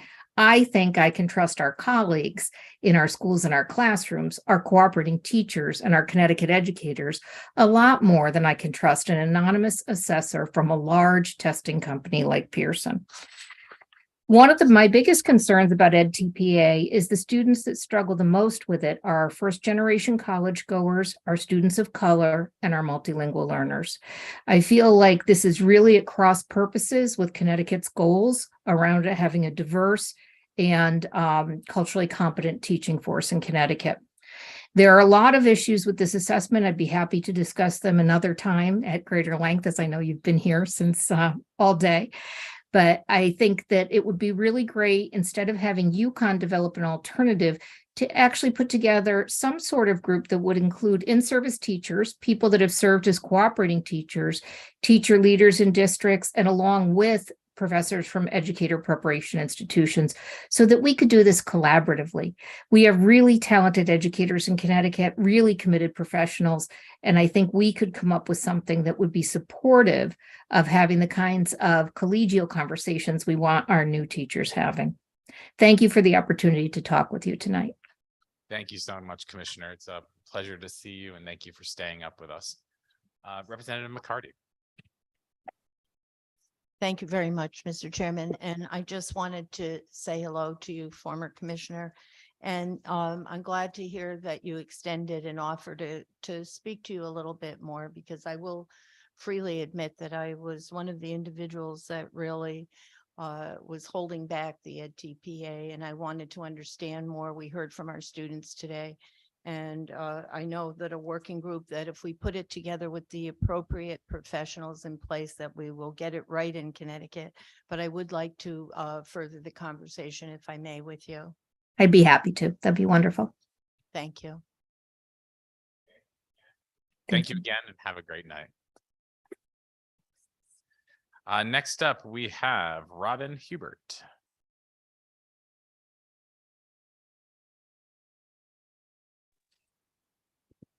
Hello. Hi. Hi. Senator McCarty, Representative Curry, ranking members and members of the Education Committee.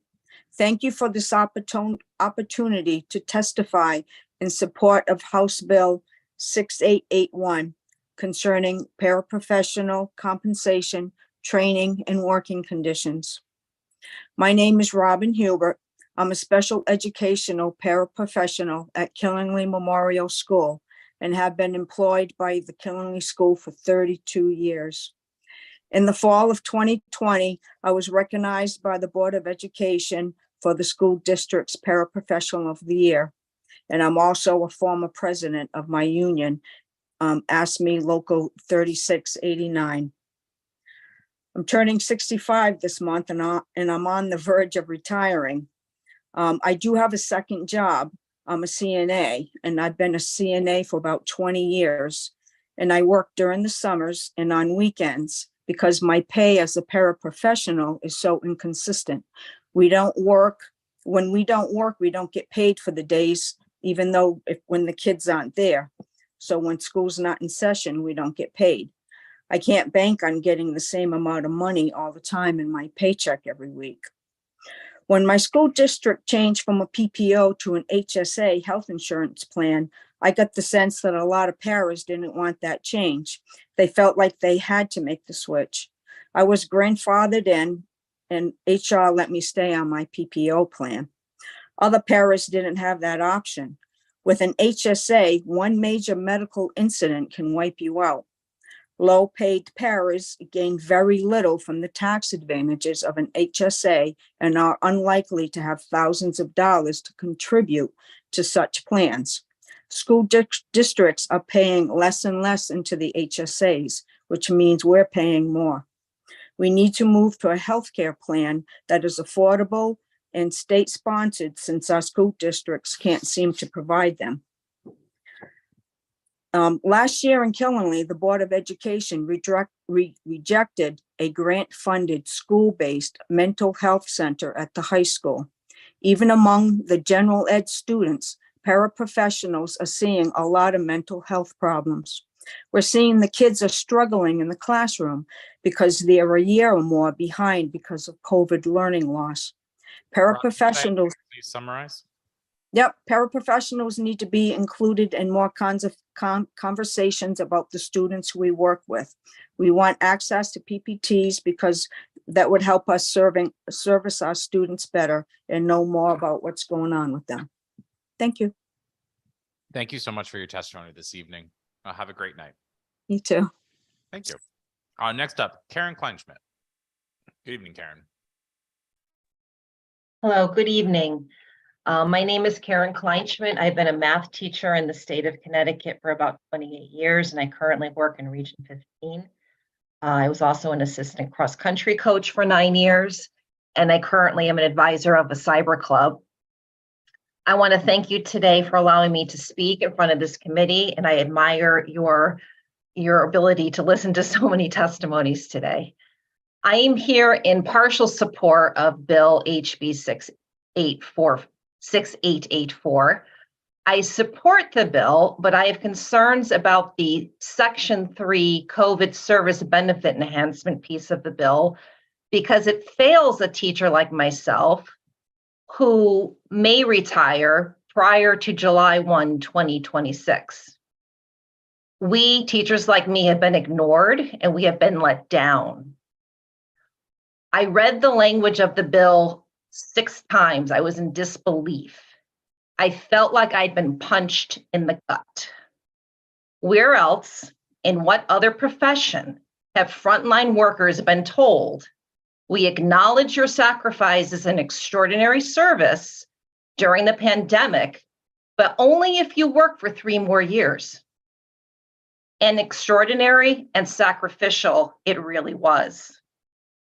We had to learn a whole new way of teaching. It was like a whole new job, almost instantaneously.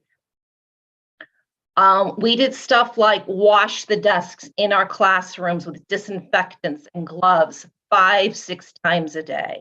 We wore N95 masks, talked through them for hours every day. And I'm a runner. I would come home exhausted from the effort it took to speak and project and command a classroom and talk through a video camera with an N95 on. And I had to wear an N95 because I was the primary caregiver of my 2 elderly parents. My father was diagnosed with melanoma, June of 2020. He was told October 2020 he had 3 to 6 months to live. He was doing chemo and other therapies. And I knew, we all know, all of us here know of people who died alone during the pandemic because they had gotten COVID or their family had gotten COVID. The burden I had every day going to work with kids, and every week I had kids diagnosed with COVID, the fear and worry and burden I have of giving it to my family and my father, and he would die alone, was absolutely debilitating. And this went on for months. When my father did pass in January of 2021, I still had my mother who was elderly. My domestic partner is a type 1 diabetic. I was on the front lines every day, risking my health and my family's health. And it was truly a sacrifice. I did it because the kids needed me there. Caron, I could may see I it. please ask you to summarize for us? Yes, I will tell you. I know how essential I was for my students during the pandemic. I know the risk I put my family through. Why am I the one now who has to beg to be acknowledged? Thank you for listening. Thank you so much for your testimony this evening. Next up, we have, I just lost my place, Michael Cohen.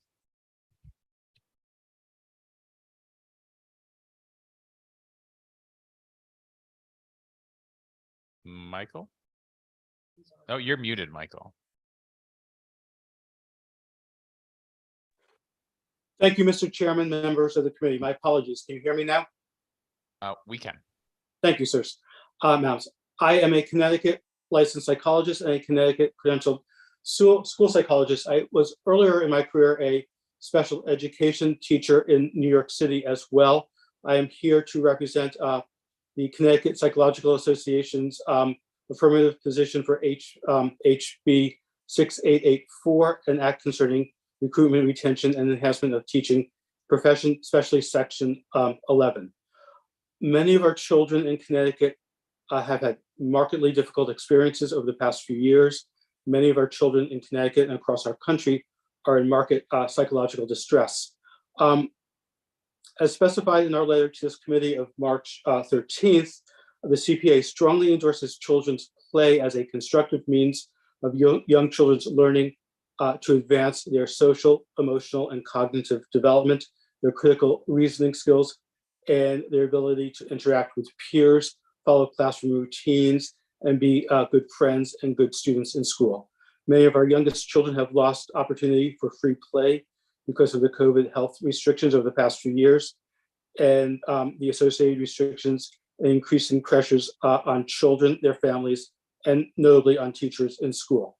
Play, however, is science-validated approach to improving young children, students, learners' academic readiness and cognitive development and their social development. Play is naturally occurring. It's what children do best. They love to play. It can be easily embedded into our young children's daily school programs. And dating back to the research of, as others have mentioned, Jean Piaget, Anna Freud, and Edward Ziegler, the late Edward Ziegler from Yale, who advocated preschool special education in the 1960s, and as to current research as well.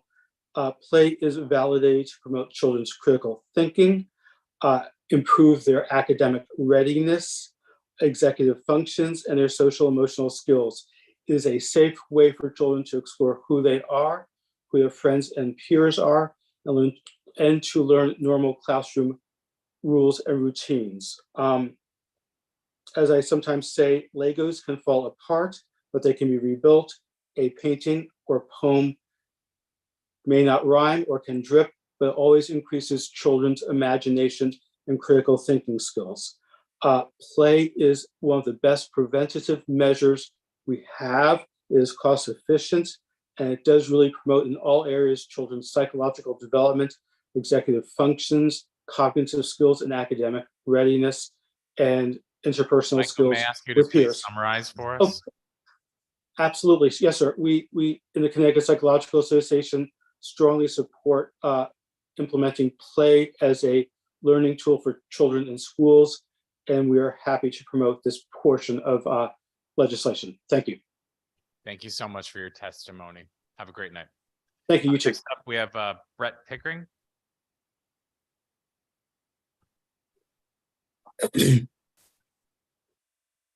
I'd like to first thank the committee members for this opportunity to speak to the bill.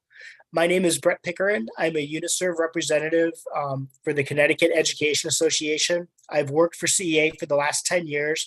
And prior to that, I served in the same capacity with the WEAC, which is the CEA equivalent in Wisconsin. I also served as a staff counsel for the Wisconsin Association of School Boards, where I negotiated on the management side. In these roles, I have 24 years of experience in negotiations, mediation, and arbitration.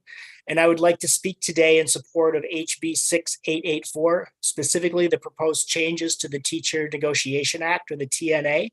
It's in Bill 6884 in lines 176 through 475. There are 4 distinct modifications.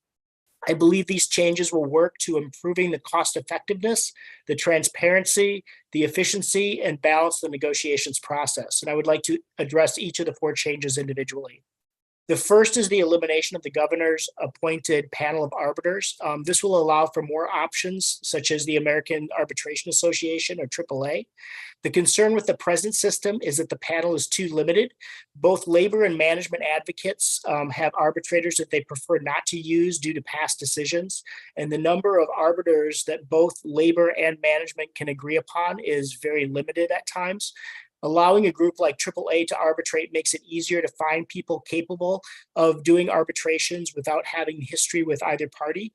In addition, AAA has a far more diverse pool of arbiters available in terms of gender, race, and age, and they are better representative of the public that's being served. The second change that's proposed is the elimination of the tripartite panel. This is simply an efficiency issue that reduces costs and makes scheduling much easier. The third change is a clarification as to what can be considered the public interest. Currently, arbiters must give priority to two factors above all else when rendering a decision.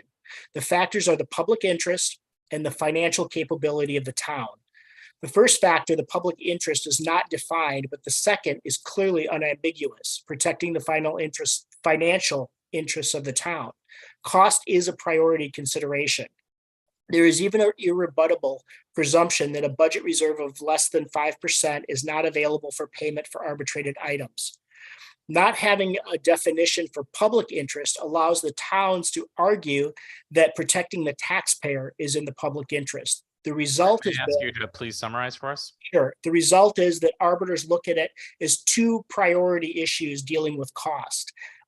This basically creates an inequity and an imbalance in the criteria that are used. The fourth challenge is simply adding health insurance in as one of the considerations that they look at as well.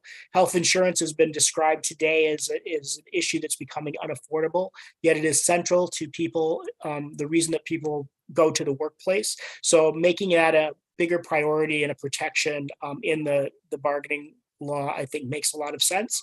And I thank you again for your time, and I urge you to consider these changes in 6884. Thank you. All right, thank you so much for your testimony this evening. Have a great night. Thank you. Next up, John Brady. Good evening, honored chairs, ranking members, and members of the Education Committee. My name is John Brady. I'm a registered nurse, and I'm the vice president of AFT Connecticut. AFT Connecticut is proud to count nearly 3,000 dedicated paraeducators among our members. Our educational system relies on them to provide much needed classroom support, critical to our students' successes. Despite this important role, paraeducators are among the lowest paid staff members. Many of them work a second or even third job to be able to put a roof over their heads and food on the table. They cannot afford health care, and there is little chance that they can retire with dignity. Their small paychecks cease in the summer, and they cannot collect unemployment. Like teachers and nurses, they are leaving the profession and the students they are dedicated to in record numbers. There are more than 1,300 paraeducator positions vacant in districts throughout the state. My background's in the emergency room, so I can't speak directly about the challenges they face in the classroom. But as I have come to know our paraeducators over the past 8 years as vice president, I have come to understand how dedicated they are, how talented they are, how courageous they are, and how needed they are. Our paraeducators have my utmost respect, and I'm proud to call them my brothers and sisters. This bill is an opportunity for us to show them that respect and to start to correct the shortage of paraeducators in our state. I thank the committee for raising this important bill, and I support its passage. I urge your support, and I thank you for your service to the people of Connecticut.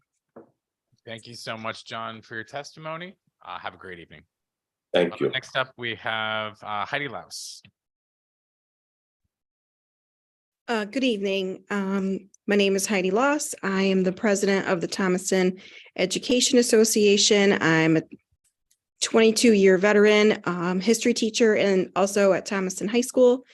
Thank you, members of the Education Committee, Senator McQuarrie, Representative Curry, Representative Cook, I know you're out there. I testify today in support of House Bill 6884.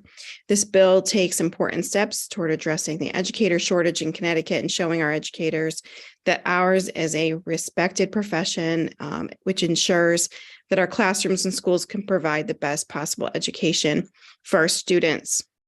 I support many components of this bill, but I would like to advocate specifically for Section 22, the Educator Bill of Rights.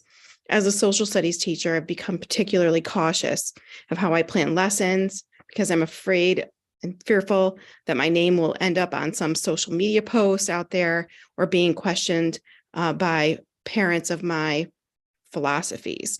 There are many parents whose political agendas are not conducive to an honest view of history. So this legislation will both protect me and my colleagues. It will assist me in giving my students a truthful account of American and world history. I worked very hard to earn my 2 master's degrees and a bachelor's degree. And I have become a highly qualified professional in my chosen discipline, and I really deserve to be treated that way. I won't go into any more details, but it's getting late. But I thank you for your time and consideration in passing HB 6884. Thank you. Thank you so much, Heidi. Representative Cook. Thank you, Mr. Chairman. And Heidi, thank you so much for sticking it out. I know that you have to be up at 5 a.m. in the morning, as do the majority of our educators and the ones that are sitting in this room, as well as I'm looking to my left and some of my colleagues are raising their hand.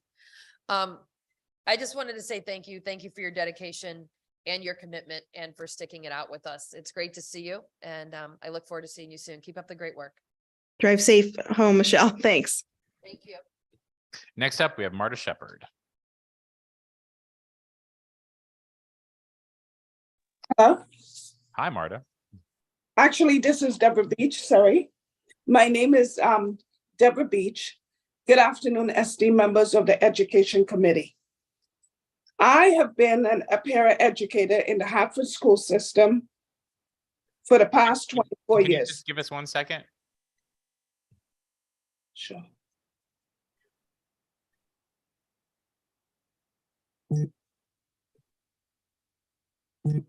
All right, Deborah Beach. Yes, if you could turn on your video, please, as well. Okay, sure.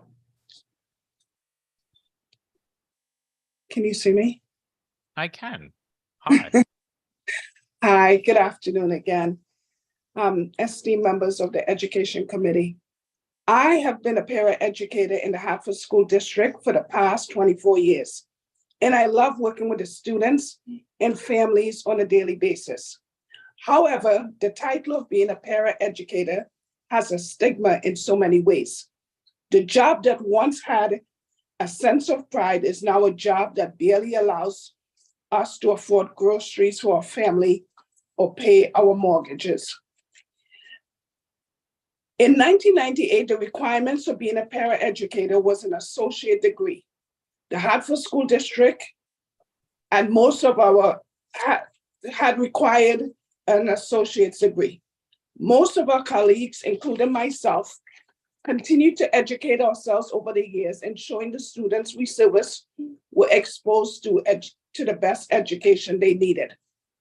Our students are surrounded by professional men and women who are continuously advocating for them. I had taken on another full-time job so I can support myself and family. Hard work does not scare me, but I believe it is only fair that our salaries reflect the challenging work we do. As peers in the Hartford District, we know most of our students are already socially and economically isolated. Thereby, these students strive better when they are surrounded with peers who are committed to making a difference. Recently, our insurance changed over the summer, and when I got my first insurance bill, I realized more than ever I needed to stand alongside my brothers and sisters, pleading for the sake of our children's future that there must be some changes. We cannot continue to overlook the labor of hardworking parents who are being underpaid. Lastly, our children are the ones who will suffer. By paying parents a livable wages, we eliminate the revolving door of adults coming in and out of our children's life. The burden of finding parents for a student is so urgent that we have now dummied down the education requirements. From once needing an associate's degree, now we say just have a high school diploma. Well, over the years, most of us have gained a bachelor's degree or higher. As peers, we deserve the respect, good insurance, and a livable wage. Deborah, may I ask you to please summarize for me? Yeah, I am a parent and I have been for the past 24 years. Let's make this a profession caring, committed adults will want to gravitate to, not run from. Our children are counting on us. Can they count on you? Thank you so much for your testimony this evening. Have a great night. You as well. Thank you. Thank you. Next up, we will hear from Don Williams. Thank you, and good evening, Representative Curry, and all the folks on the Education Committee. Not only have the folks waiting to testify been hanging in there, but you all have been as well, so we appreciate that very much. I want to thank you for raising House Bills 6881 and 6884. These bills would dramatically improve the teaching profession, and it would help provide all educators with the salaries and working conditions that they deserve.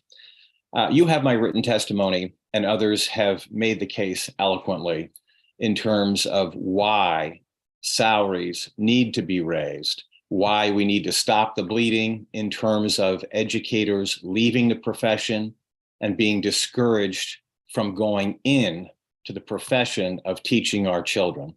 And that is so important because we're talking about teaching the next generation, the building blocks of our economy and a better future for Connecticut. So the stakes couldn't be higher. But I've heard folks say, well, how do we do this? How can it be possible? It's been done before. Something big and historic was done in 1986. And we're talking about the $600 million in 6881. And in 1986, the legislature, and this was led by Republicans, joined by Democrats. It was a bipartisan effort. And they put in $300 million that in 2023 dollars is over $800 million.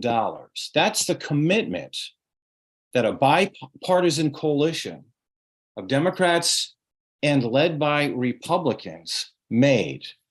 And it transformed education in Connecticut.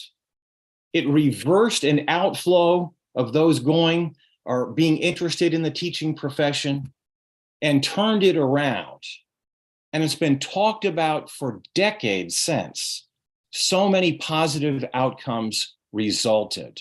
We can do it again. And how do you do it? We can appropriate, we can add it to ECS, we can designate it so that it's not just some general additional $600 million, but that it's specified for salaries. We have the ability to also specify dollars for tuition reimbursement, financial incentives to lower class sizes. But making those salaries competitive is incredibly important. It was done then, it can be done today. Use of surplus dollars has been talked about. That can happen as well. Or you can combine the two. Don, can I ask you to summarize? Sure. We can do this in a historic way that will make the kind of difference not only for next year and 5 years from now, but for the next 10 and 20 years. So I ask you to be part of history in lifting up the education profession and public schools in Connecticut. Thank you. Thank you so much, and have a great night. You too. Next up, we have Dave Scata. Thank you. And actually, you guys, I'm sure, are exhausted by this point. But the good news is I'm 162 of 170, so you're almost done. But what it shows me is your dedication to the children of Connecticut. And today we heard from, you'll probably hear from 170 people talking about different bills, but it also shows that they're there looking to show the right things to do for children as you are. What I want to talk about today is just one item, and that's on Senate Bill 1200. And it has to do with an assignment that you're looking for the state task force on developmental delay. And I had the opportunity these past couple of weeks to talk to a few of you of CONCASE's proposals. And one of our proposals is to change developmental delay age from age 6 to age 8. And our hope is that this would become part of this bill and not be assigned to the task force to future study this. I think it's time to change the statute. Connecticut is one of only 12 that still has developmental delay that has to stop at the age of 8. There are 40 other states that go between the ages of 7 and 9.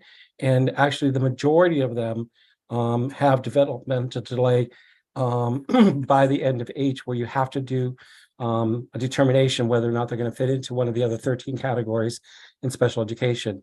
And in my discussion with a few of you a couple of weeks ago, when we talked about the reason that we'd like to change the developmental age from age 6 to age 8, is that we find in our reevaluations, when we have to reevaluate at the age of 6, if they've come into the preschool program, is that sometimes they don't meet the requirements, or they don't make the identification of the other 13 disabilities, and services have to stop.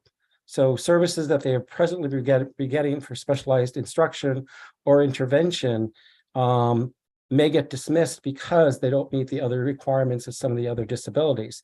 But if we have the opportunity to keep those kids in services for at least another 2 years, continue the interventions, continue the specialized instruction, then by the age of 8, they may not need services at that point. And we've had another 2 years of intervention and that specialized instruction. I'm going to be very brief, that the only thing I have tonight is to talk about is that we would like the committee to think about changing the statute now, not waiting for it to go to the task force to review, but changing the statute from developmental age at age 6 to age 8. There are many reasons for that. It's the right thing to do for children. It's kind of a win-win. And we've been promoting this for quite a few years now. And I think the time is there. And as I said, 40 other states, and I have the data that I can send you, and I will send you my testimony as well as the chart that shows the other 40 states that have developmental age. They've changed it. Well, they have it, the majority have it as age 8. And I know in the past few weeks, we've talked about that. Summarize for us. Excuse me? Please summarize for us. I'm sorry. Okay, I'll stop at this point. But that's what I'd like to promote today. That's the only thing on my agenda. Other members of CONCASE talked about some other aspects of Senate Bill 1200. Mine was to talk about developmental delay. I appreciate your time. I appreciate your dedication to the children and staff in Connecticut. And I hope we can move forward on changing the statute. Thank you so much. Thank you for your time. And have a great night. Yep. Next up, we will hear from Amy O'Connor. Good evening, Representative Curry, ranking members and members of the Education Committee. My name is Amy O'Connor, and I'm the Chief of Staff for AFSCME Council 4, which represents 30,000 members, including para-educators in many districts across Connecticut. I'm here to testify in support of HB 6881.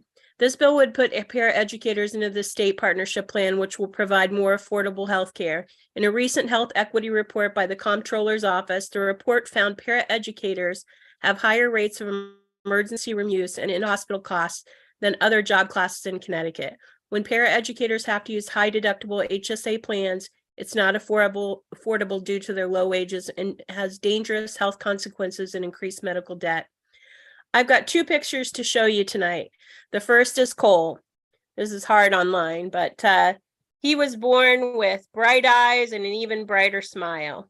And at 2, our family found out that he was on the spectrum. And for the next few years, he was nonverbal and struggled with social interaction. At 4, the decision was made to put him in public school, and he had a one-on-one para, Miss Mary. Within a year, Cole was not only talking and singing, surrounded by friends at school, but was able to complete tasks doctors thought impossible. At 5, he developed leukemia, and Miss Mary got special permission from school to drive to his home during treatment so he wouldn't fall behind. At 7, when the leukemia came back, Miss Mary was in the row with our family, brokenhearted at the funeral when we lost him. This special relationship is not unique to our family. In the same way that teacher educators change the lives of students, para-educators change their students' lives as well, giving students with special needs a chance to not just learn, but to thrive. The last picture I want to show you is Miss Eleanor DeShields. Her picture hangs in my office as an inspiration to me every day. She died in 2020 of COVID. The reason was she insisted to go to school even though precautions were not in place for COVID, because her kids needed consistency.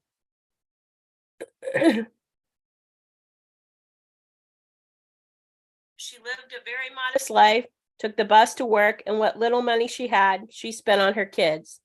When she got sick with COVID, the teachers and other paras took food to her home and tried to help nurse her back to health. 2 of those coworkers carried her to their car and insisted she go to the hospital. Soon after that, we lost a hero. One of her coworkers had this to say about Eleanor. She was not only was an educator, she became a mother figure to all our children she came in contact with. She would feed the children and even buy their uniforms. She had a unique way of helping children learn through trivia questions and had them research answers. After completing their tasks, they glowed with pride. She had a gift. She would bring out all the best in all of our children. As amazing as Eleanor was, this gift was not unique to Eleanor. All paraeducators are not in this field because they make good money or have great benefits. They do this because they have a moral compass that drives them to do the right thing for their kids, even at their own expense. It's time for us to have the moral compass to do the right thing for them. I thank you all for your time and your services to Connecticut. Please support HB 6881. Thank you, Amy, and thank you for sharing your stories this evening and for staying up with us. Have a good night. Next up, we have Elizabeth Aschenbrenner.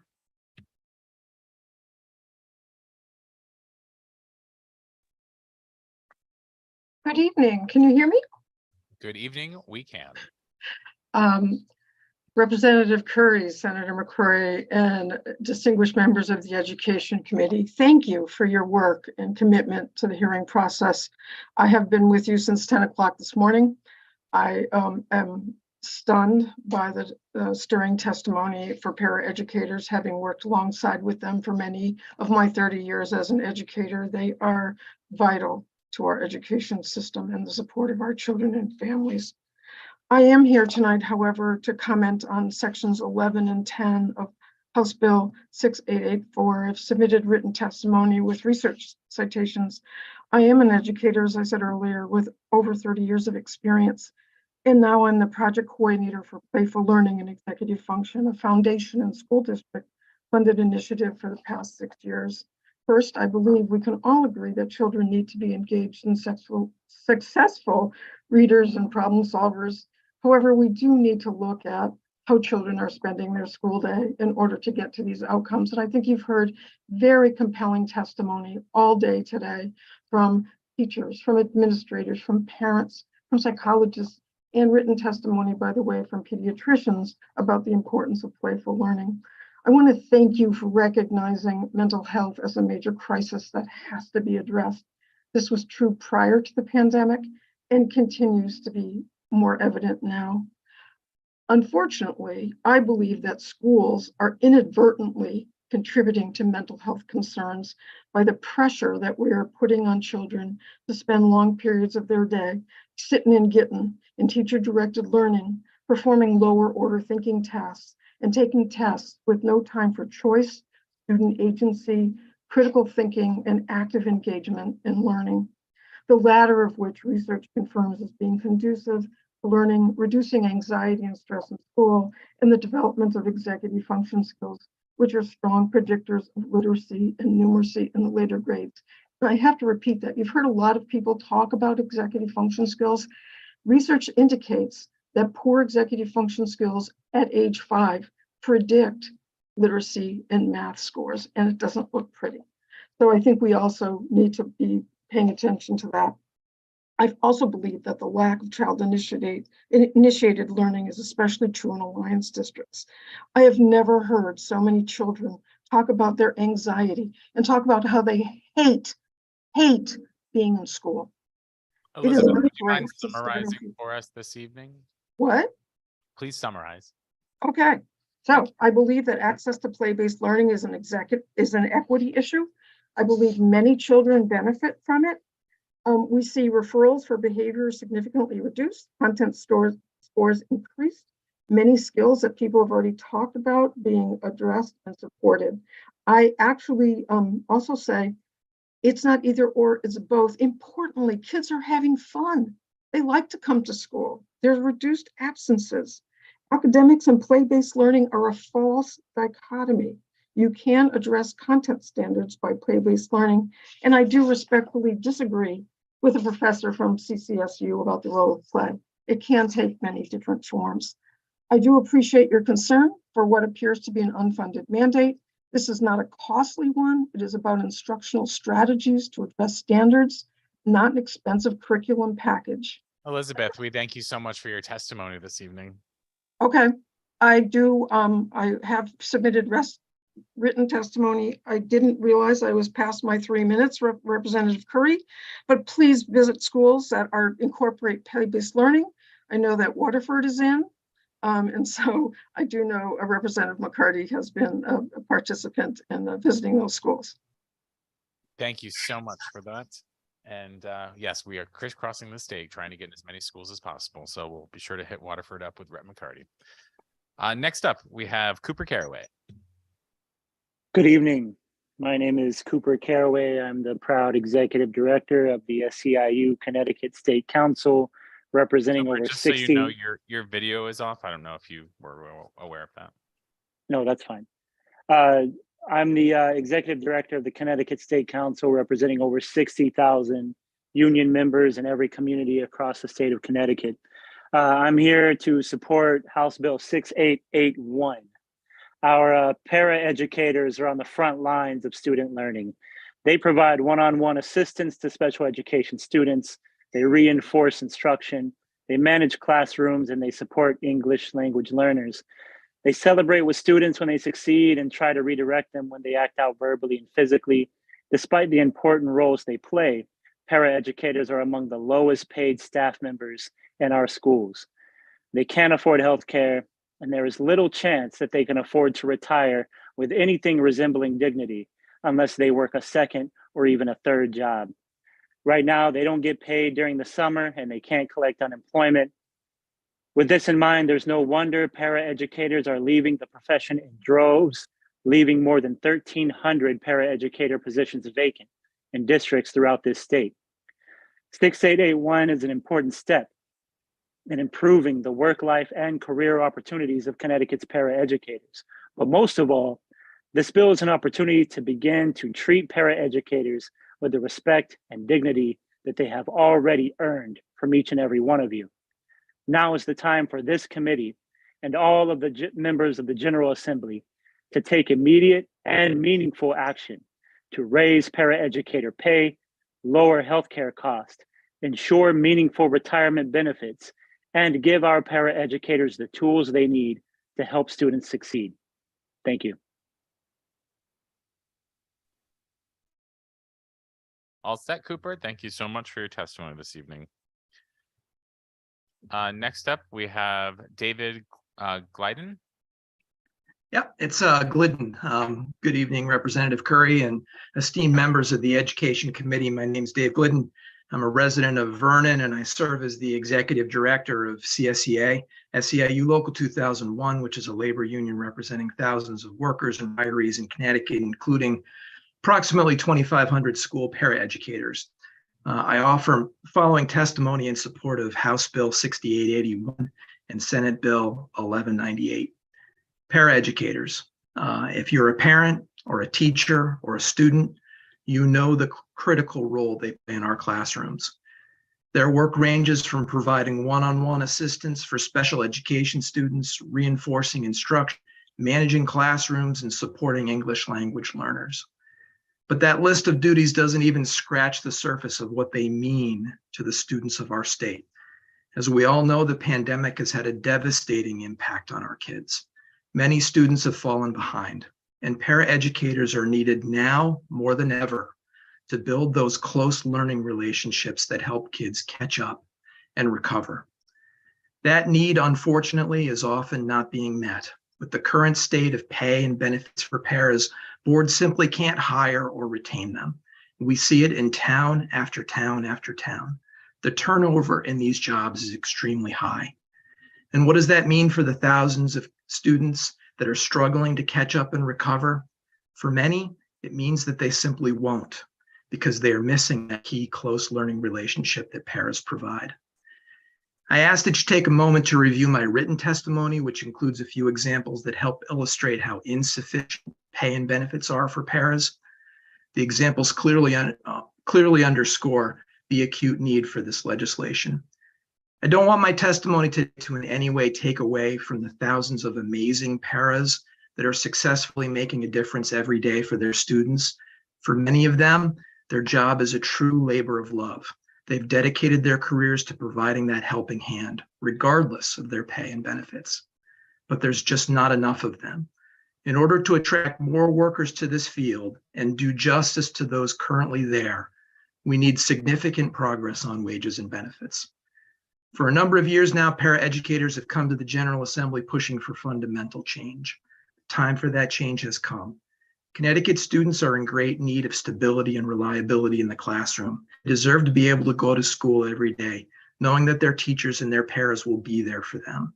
Now is the time for this committee and all the members of the General Assembly to take meaningful action to raise paraeducator pay, lower their healthcare costs, and ensure they have meaningful retirement benefits, and give them what they need to help students succeed.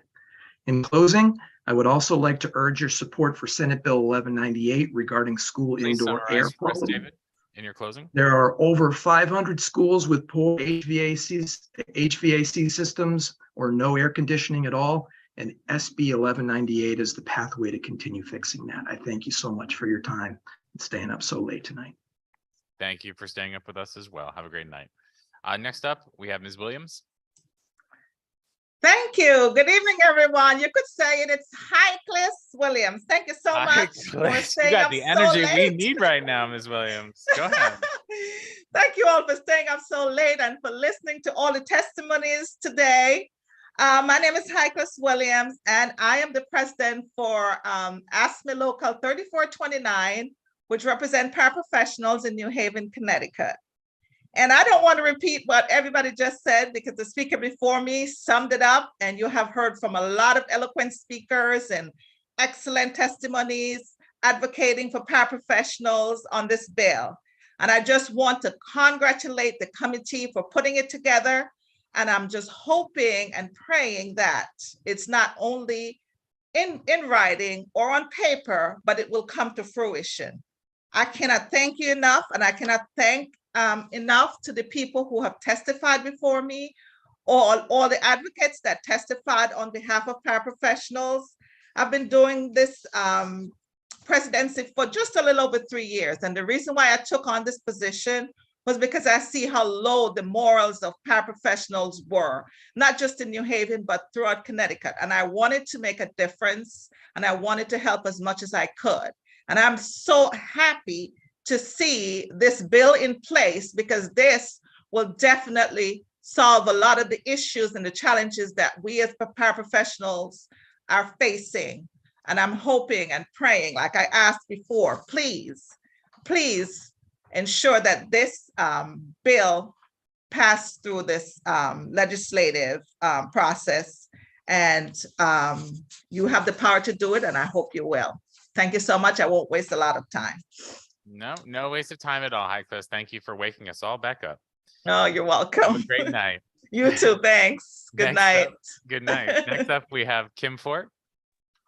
Hi, my name is Kim Forte. That's a hard act to follow, but I'll do my best to have some enthusiasm.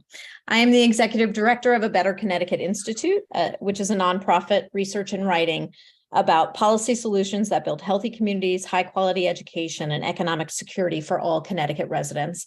I testified tonight in coalition with Recovery for All, with whom we share a mission of eradicating Connecticut's egregious wealth and economic divide. I'm here to talk tonight, though, mostly as a parent. I'm not going to, I can't hold a candle to the speeches you've heard all day from the professionals themselves, but I am a parent who sends my kids to Norwalk Public Schools. And I have been fortunate enough to be a parent to receive the assistance of paraeducators. And so I cannot speak enough on behalf of HB 6881 tonight. My son would not be reading at grade level if it weren't for the paraeducators from every year that he joined the Norwalk Public Schools in the middle of the pandemic. They sat with him countless hours for the past 3 years to ensure that he was meeting his benchmarks on standardized testings and ensuring that he was cared for in the moments that he lost his confidence, but had someone by his side the whole time trying to meet those benchmarks. And gratefully, he has done it each and every year, thanks to paraeducators. But really, the one thing I want to emphasize tonight about paraeducators is the moments that I've had to rely on them for when my child needed their emotional support. In October 2022, my son broke his arm very scarily at school. It broke completely in half, and it was paraeducators that held my child when I could not do it. It was paraeducators at his after-school program that called us, sat with him, and prayed for him that he would be safe in that hospital room all night long. And when we brought him back to school 2 days later, it was them that sat with him for the 12 weeks that he had to wear a cast that was incredibly uncomfortable. And they made games for him and held his hand and boosted his confidence and got him back into school in the way. And so this bill must pass in order to support them. They are our village for our children. They are the village for my children here in Norwalk. Their program is run by Ms. Reed, who happens to be the cousin of my representative, Mr. Kadeem Roberts. So these are our family members that we are pleading on behalf of here. The other bill I want to support tonight is HB 6884. And I just want to point out one part of that bill, and that's that Teacher's Bill of Rights. As a member of an LGBTQIA family, I cannot emphasize enough how important it is to have representation and presentation of diversity within schools. And this gives teachers an opportunity to talk about real history, to embrace the real diversity of our schools, and to not fear what may happen to them in that process. And for schools to stand behind their side, by their side, and praise them for when they do it. These two bills will move us toward equity in this state, and you have promised to do that, and I plead to you to support them both today. Kim, thank you so much for your testimony this evening. Have a great night. Thank you for having me. And last, to end our evening, we have number 177, Kate Grant. Good evening, everyone. Thank you so much for your time tonight. Senator McCurry, Representative Curry, Senator Berthel, Representative McCarty, and members of the Education Committee. My name is Katie Grant. I'm a third-year teacher, and I'm also a lifelong resident of the state. I testify tonight in support of House Bill 6884. It's part of our cultural narrative that teachers are unpaid. We know that teachers make less money than their peers, even while having more advanced degrees. We know that teachers pay for supplies out of their own pockets, and we know that teachers put in hours of uncompensated work outside of their contract hours to work with and support students. But this narrative doesn't have to be the reality of the profession going forward. The minimum teaching salary that 6884 establishes ensures that Connecticut is leading the change by paying teachers as the highly qualified professionals that they are. Establishing an entry point for teacher salaries with a CPI adjusted measure also ensures that the raises teachers receive with their steps accrue real income growth, commensurate to the skills and expertise they cultivate and bring into their classrooms every day, rather than just the current state where expending that effort simply rewards teachers with treading water, if not drowning, in the resulting costs of inflation. 6884 produces a competitive landscape for recruiting and retaining teachers by making a sustainable career for those who enter the profession at the start of their careers, as well as those who become second career educators. Section 4 of 6884 calls for the repeal of EdTPA. I believe that this repeal is an important and critical effort for our efforts to recruit, retain, and support the most qualified and dedicated teacher candidates. EdTPA has had incredibly detrimental effects on the futures of teachers within the state. Recent studies assert that the use of EdTPA is unwarranted on technical grounds, is assessed to have alarming results from racial bias reviews, and that it operates as a gatekeeper, preventing qualified candidates from earning their initial teaching certification. I completed EdTPA during my student teaching in the 2018-2019 school year. When completing the assessment, I experienced a narrowing of my student teaching experience by being required to teach to this test. The stress of EdTPA detracted from my ability to show up as the best educator I could be for my students. And the inclusion of this lesson sequence into my teaching practice forced me to change the style of teaching I developed to best suit the students in my classroom in order to adhere to what would be rated as highly by an outside anonymous reviewer. It was so frustrating at the time to know that I had to sacrifice time to complete an assessment that would only provide me with scripted feedback instead of investing even more deeply in reflecting on my practice with my cooperating teacher, my university supervisor, professors, and advisors, the individuals who knew me personally. The scripted and standardized feedback I received from EdTPA did not provide me with any meaningful information. I've not used the feedback I received from it once since I completed the portfolio. Teachers are paramount to the success of every other profession and ensure that our students are ready and able to be active citizens in their community. 6884 is a necessary investment and improvement that will secure Connecticut's future. Thank you. Perfect timing, Kate. Thanks so much for staying up with us, and you have yourself a good evening. It appears we have no one left in the room to testify, no one in our panelist tab. We thank everybody for their time and energy this evening. This was our last public hearing of the 2023 legislative session. We will be meeting on Friday and again holding Monday, Wednesday, Friday of next week, also for possible JF meetings. Before I turn it over to ranking member and co-chair for final goodbye words, let me be the first to wish a happy birthday to co-chair McCrory in 45 more minutes. Happy birthday, Senator. Representative McCarty. Thank you very much, Mr. Chairman. And I too would like to wish our good senator a happy birthday. And I'd also like to recognize all of the education members that stayed from many of the public hearings all the way through the entire day. It's a real credit to all of you and to all of those that participated on Zoom. This is our last public hearing. We did our very best to listen to everyone throughout the last few hearings. Thank you very much to the chairs. Thank you. And also a thank you to our team over on the side, Rosie, Sam, and Teja upstairs for sticking out with us as well. Senator Berthel, any comments online?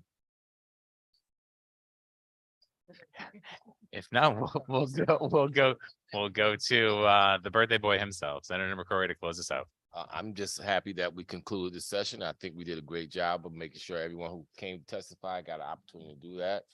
We were here for a long time, but we learned a lot, and we learned from the public what's important to them, and that's important to us to know what the communities, all the communities in the state of Connecticut want. So again, I think we had a great public hearing. It's time we have 3 more meetings about to get some language out here and get some good work done. So I'm happy about that.